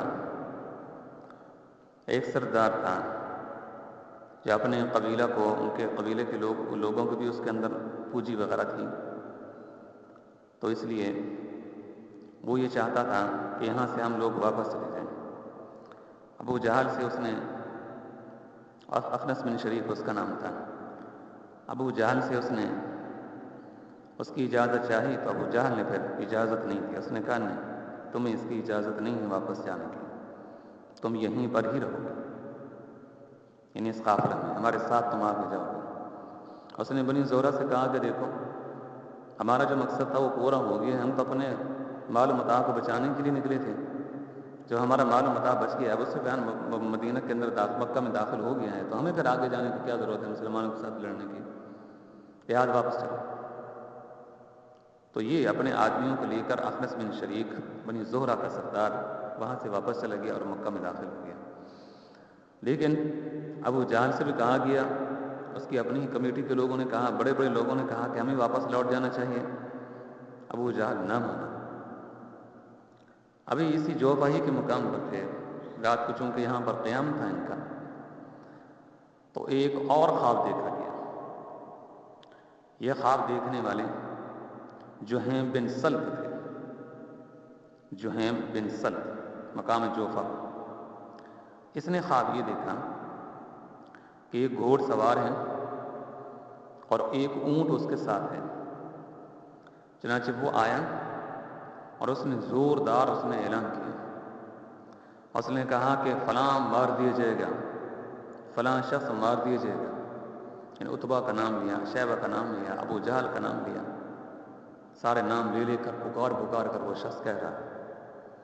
پھر اسی طرح اس کے پاس وہ جو اونٹ تھا، اس اونٹ کو اس نے برچھا مارا اور اس کے جسم سے خون نکلا، اور وہ خون جتنا بھی لشکر ہے سارے لشکروں کے ہر ایک آدمی کے اوپر اس خون کے چھینٹے پڑے۔ جب اس نے خواب دیکھا تو صبح کو پھر اس نے وہ سارا خواب بتا دیا، کہ پورے لشکر کے اندر ہر ایک آدمی تک یہ اس خواب کی خبر بھی پہنچ گئی۔ ابو جہل کو بتایا گیا تو اس نے پھر وہی بات کی، اس نے کہا یہ دوبارہ دوسرا نبی پیدا ہونے والا ہے، کیونکہ یہ بھی قریش میں سے تھے اور آپ صلی اللہ علیہ وسلم کے خاندان میں سے تھے، یہ جہیم بن سلط خواب دیکھنے والے، تو اس لیے اس نے کہا کہ یہ دوسرا نبی پیدا ہو رہا ہے۔ اس نے کسی کو کوئی بات نہ دیکھی، کسی کو کوئی رائے نہ دی، ابو جہل۔ بالآخر وہاں سے روانہ ہوا قافلہ اور سیدھا بدر کے مقام پر آ پہنچا۔ جب بدر کے مقام پر یہ پہنچا تو بدر کے قریب کنواں تھا، اور اس کنویں کے اوپر یہ لوگ قابض ہو گئے، اور جہاں سے پانی کا چشمہ تھا اس پانی کے چشمے کے اوپر بھی یہی لوگ قابض ہو گئے۔ مسلمان ابھی بدر میں نہیں پہنچتے۔ ہاں، آپ صلی اللہ علیہ وسلم کو یہ خبر مل چکی تھی جب وہ دونوں صحابی واپس گئے اور آپ کو بتلا دیا کہ ابو سفیان جو ہے اس نے مکہ کے اندر یہ خبر پہنچا دی ہے، اور اس لحاظ سے ابو سفیان اپنا لشکر لے کر، اپنا قافلہ لے کر راستے کو تبدیل کرتے ہوئے مکہ کے قریب پہنچ چکا، اور ابو جہل کا جو لشکر ہے وہ ہمارے مقابلہ کے لیے مکہ سے باہر نکل چکا ہے، فنا مقام پر آ چکا ہے۔ اب آپ صلی اللہ علیہ وسلم نے صحابہ کرام سے مشورہ کیا کہ ہمیں کیا کرنا چاہیے، یہاں سے واپس لوٹ چلیں یا آگے بڑھ کر ابو جہل کا مقابلہ کریں۔ ہمارا مقصد تو ابو سفیان کے تجارتی مال کے اوپر، قافلہ کے اوپر قبضہ کرنا تھا، اور اللہ تبارک و تعالیٰ میرے ساتھ یہ وعدہ کر چکے ہیں، وَإِذْ يَعِدُكُمُ اللَّهُ إِحْدَى الطَّائِفَتَيْنِ أَنَّهَا لَكُمْ وَتَوَدُّونَ أَنَّ غَيْرَ ذَاتِ الشَّوْكَةِ تَكُونُ لَكُمْ وَيُرِيدُ اللَّهُ أَن يُحِقَّ الْحَقَّ بِكَلِمَاتِهِ وَيَقْطَعَ دَابِرَ الْكَافِرِينَ لِيُحِقَّ الْحَقَّ وَيُبْطِلَ الْبَاطِلَ وَلَوْ كَرِهَ الْمُجْرِمُونَ۔ کہ ان دو جماعتوں میں سے، یعنی ابو جہل اور ابو سفیان کی دو جماعتوں میں سے کسی ایک جماعت کے اوپر میں تم کو ضرور فتح دوں گا اور تمہاری نصرت کروں گا۔ چنانچہ حضرت ابو بکر کھڑے ہوئے، کہا یا رسول اللہ صلی اللہ علیہ وسلم، ہم تمہارے ساتھ ہیں، ہمیں آگے بڑھنا چاہیے اور ان کا مقابلہ کرنا چاہیے۔ پھر حضرت عمر کھڑے ہوئے، ان کی بھی یہی رائے تھی، لیکن آپ صلی اللہ علیہ وسلم بار بار فرما رہے تھے کہ مجھے مشورہ دو، مجھے مشورہ دو، ہمیں کیا کرنا چاہیے، آگے بڑھنا چاہیے، یہاں سے واپس لوٹ جانا چاہیے۔ تو حضرت مقداد بن اسود پھر کھڑے ہوئے، بڑی خوبصورت انہوں نے تقریر فرمائی۔ مقداد بن اسود رضی اللہ عنہ کھڑے ہوئے، کہا یا رسول اللہ صلی اللہ علیہ وسلم، ہم آپ کو وہ بات نہیں کہیں گے کہ جو بات حضرت موسیٰ علیہ السلام کو بنی اسرائیل نے کہی تھی، کہ موسیٰ علیہ السلام نے جب ان سے کہا تھا کہ تم ہمارے مقابلہ، موسیٰ علیہ السلام کو جب موسیٰ علیہ السلام نے جب بنی اسرائیل سے کہا تھا کہ ہم نے جہاد کرنا ہے، لڑائی کرنی ہے، تم ہمارا ساتھ دو، اس پر انہوں نے کہا تھا کہ تم لڑو اور تمہارا خدا جا کر لڑے، ہم تو تمہارے ساتھ لڑنے والے نہیں ہیں، بلکہ ہم یوں کہیں گے کہ تم بھی لڑو، تمہارا خدا بھی لڑے، اور ہم بھی تمہارے ساتھ ہیں لڑنے والے۔ بخاری شریف میں الفاظ یوں ہیں، آپ نے یوں فرمایا کہ اللہ کے رسول، ہم آپ کی دائیں طرف سے، بائیں طرف سے، آگے سے اور پیچھے سے، ہر طرف سے لڑیں گے، یعنی ہم آپ کے ساتھ ہیں اور ہر طرف سے ہم آپ کے ساتھ ہو کر دشمنوں کا مقابلہ کریں گے۔ چنانچہ آپ صلی اللہ علیہ وسلم ان کی تقریر سن کر بہت خوش ہوئے، لیکن بار بار آپ صلی اللہ علیہ وسلم ایک کے بیٹھ جانے پر دوبارہ سے پھر وہی فرماتے کہ ہاں مجھے بتاؤ، مزید مجھ کو مشورہ دو۔ حضرت سعد بن معاذ رضی اللہ تعالی عنہ، یہ انصار میں سے تھے، یہ فوراً پہچان گئے کہ رسول اللہ صلی اللہ علیہ وسلم جو بار بار کہہ رہے ہیں کہ مزید مجھ کو مشورہ دو، مزید مجھ کو مشورہ دو، جبکہ ابو بکر مشورہ دے چکے ہیں، عمر بھی مشورہ دے چکے ہیں، اور صحابہ مشورہ دے چکے ہیں، مقداد بن اسود بھی مشورہ دے چکے ہیں، آپ پھر فرماتے ہیں کہ مجھ کو مشورہ دو۔ تو اس کا مطلب یہ ہے کہ ہم انصار میں سے تو کوئی آدمی کھڑا نہیں ہوا، یہ سارے مشورہ دینے والے تو مہاجرین میں سے ہیں۔ لگتا ہے آپ صلی اللہ علیہ وسلم کا اشارہ ہماری طرف ہے کہ انصار میں سے کوئی آدمی کھڑا ہو وہ تو مشورہ دے، ان کی کیا رہے، ان میں سے تو کوئی آدمی کھڑا نہیں ہو رہا۔ تو اس لیے فوراً سمجھ کو کھڑے ہو گئے، کہنے لگے یا رسول اللہ صلی اللہ علیہ وسلم، میں سمجھ گیا ہوں آپ کا اشارہ، آپ کا اشارہ ہماری طرف ہے، دیکھیے اللہ کے رسول، ہم آپ کے ساتھ ہیں، ہم آپ کو مدینہ سے لائے تھے، یہ مکہ سے ہم آپ کو مدینہ سے اندر لائے تھے، اور ہم نے آپ کے ساتھ وعدہ کیا تھا کہ ہم آڑے وقت میں آپ کی نصرت کریں گے، آپ کی مدد کریں گے، اور ہم اس سے پہلے جہل تھے، آپ نے ہم کو اسلام کے دین کی تعلیم دی، اور کلمہ آپ نے ہم کو پڑھایا، اور اسلام کی دعوت دے کر آپ نے ہمیں اسلام کو، دین کے اوپر آپ نے ہم کو لگایا ہے، اور اسلام جیسی دین جیسی عظیم دولت ہم کو نصیب ہوئی آپ کے توسط سے، لہٰذا آپ ہم کو جو حکم کریں گے، انصار میں سے کوئی بھی ایسا شخص نہیں ہے، ہر ایک کی طرف سے میں کہہ رہا ہوں، ہم آپ کا پورا ساتھ دیں گے، کوئی بھی ایسا نہیں ہوگا جو انکار کرے۔ اگر آپ ہم کو اجازت، آپ ہم کو یہ حکم دیں گے کہ سمندروں کے اندر اپنے گھوڑوں کو دوڑا دو تو ہم دوڑانے کے لیے تیار ہیں۔ اگر آپ ہم کو یہ حکم دیں کہ ان سمندروں کے اندر چھلانگیں لگا دو تو ہم چھلانگیں لگانے کے لیے تیار ہیں۔ بس آپ حکم تو کریے، جو آپ حکم کریں گے، جو آپ کا آرڈر ہوگا، ہم اس کو بجا لانے کے لیے پورے آپ کے ساتھ ہیں۔ تو بڑی ان کی خوبصورت تقریر تھی، عربی کے اندر بھی، اردو کے اندر تراجم کے ساتھ بھی، اس کی کئی کتابوں کے اندر اس کو بیان کیا گیا۔ ان کی بڑی خوبصورت جامع ان کی ان کی تقریر تھی، اور جب آدمی اس تقریر کو پڑھتا ہے تو ایمان کے اندر حلاوت پیدا ہوتی ہے، ایمان کے اندر تازگی محسوس ہوتی ہے کہ صحابہ کو رسول اللہ صلی اللہ علیہ وسلم کے ساتھ عشق کتنا تھا، محبت کتنی تھی، پیار کتنا تھا۔ تو آپ صلی اللہ علیہ وسلم نے جب ان کی یہ تقریر سنی تو بہت خوش ہوئے۔ آپ نے فرمایا کہ تم 7 دن بعد تم بیٹھ جاؤ۔ تو وہ بیٹھ گئے تو آپ نے فرمایا کہ ہاں اب یہاں سے ہم نے کوچ کرنا ہے۔ ابو سفیان مکہ میں داخل ہو چکا، قافلہ ہمارے ہاتھوں سے نکل گیا، جس مقصد کے لیے ہم نکلے تھے وہ مقصد تو پورا نہیں ہوا۔ ہاں البتہ اب ابو جہل کے ساتھ ہمارا مقابلہ ہونے والا ہے، اور تمام لوگ اس کے اندر متفق ہیں، لہٰذا ہم کو آگے بڑھنا ہے۔ اور آپ صلی اللہ علیہ وسلم پہلے اس قافلے کو ساتھ لے کر آگے بڑھے، یہاں تک کہ بدر کے مقام پر جا پہنچے۔ ابو جہل اس کے لشکر کا پہلے ہی سے آپ کو بتا چکے ہیں کہ وہ بھی بدر کے مقام پر مسلمانوں کے پہنچنے سے پہلے پہنچ چکے تھے۔ تو اس طرح مسلمان بھی بدر کے مقام پر جا پہنچے، اور مشرکین بھی بدر کے مقام پر پہلے سے پہنچے ہوئے تھے۔ تو دونوں قافلے وہاں پر جا پہنچے۔ جب پہنچے تو مسلمانوں کے حصہ کے اندر وہ زمین آئی جو ریتیلی تھی۔ ظاہر ہے جو ریتیلی زمین ہوتی ہے اس پر آدمی دوڑ نہیں سکتا، جانور بھی نہیں دوڑ سکتا۔ جب اس کے اوپر آدمی دوڑے یا جانور کو دوڑانے کی کوشش کریں تو اس وقت وہ سلو ہوتا ہے، بھاگ نہیں سکتا۔ جیسے ہم کبھی کسی ریت کے اندر موٹر سائیکل چلا رہے ہوں تو کیسی دقت ہوتی ہے، وہ دوڑ بھی نہیں سکتا، بھاگ بھی نہیں سکتا۔ پیدل چل رہے ہیں تو تب بھی یہ حالت ہوتی ہے۔ اور جو پکی زمین ہوتی ہے اس پر گھوڑوں کو دوڑانا، اونٹوں کو دوڑانا اور خود پیدل بھاگنا بہت آسان ہوتا ہے۔ تو مسلمانوں کے حصہ کے اندر جو زمین آئی وہ بھی دلدلی زمین تھی، ریتیلی زمین تھی، اور جو حصہ ان کے پاس آیا وہاں کے پانی کا چشمہ بھی نہیں تھا۔ تو بظاہر مسلمانوں کو تھوڑا سا اس کے اندر تردد ہوا، پریشانی ہوئی، تو اللہ تبارک و تعالیٰ نے اس پریشانی کو دور کر دیا۔ اور سورہ انفال کے اندر فرمایا ہے وَيُنَزِّلُ عَلَيْكُم مِّنَ السَّمَاءِ مَاءً لِيُطَهِّرَكُم، کہ اللہ تبارک و تعالیٰ نے پانی کو آسمانوں سے اتار دیا، جس سے مسلمانوں نے کے لیے فائدہ یہ ہوا کہ وہ جو ریتیلی زمین تھی وہ اب ذرا مضبوط ہو گئی۔ ریت تھی، اس کے اوپر پانی آ گیا بارش کی صورت میں، تو اب وہ مضبوط ہو گیا، اب اس پر دوڑنا بھاگنا بالکل آسان ہو گیا۔ اور اسی طرح مسلمانوں کے پاس پینے کے لیے پانی نہیں تھا تو وہ جلدی انہوں نے گڑھوں کی صورت میں پانی کو محفوظ کر لیا۔ اوپر سے پانی برس رہا تھا، ادھر سے انہوں نے ریت اٹھائی اور جلدی سے اس کی جو پکی جگہ تھی اس کو من وغیرہ بنا لی اور پانی کو وہاں جمع کر لیا گڑھوں کی صورت میں۔ ہم خود بھی پئیں گے اور اپنے جانوروں کو پلائیں گے۔ لیکن وہ دوسری جو جانب تھی کفار کی، ابو جہل والی سائڈ تھی، وہ پکی زمین تھی، اب وہ اس کے اندر پھسلن پیدا ہو گیا۔ جیسے پکی زمین ہو تو اس کے اوپر پانی اگر ڈال دیا جائے یا بارش آئی ہوئی ہو تو اس پر آدمی نہیں چل سکتا، بہت مشکل ہو جاتا ہے، پھسلن ہو جاتا ہے، آدمی گر پڑتا ہے، جانور بھی نہیں بھاگ سکتے۔ تو اس طرح اللہ تبارک و تعالیٰ نے پہلی ہی مدد فرمائی مسلمانوں کی، لہٰذا دونوں لشکر وہاں جمع ہو گئے۔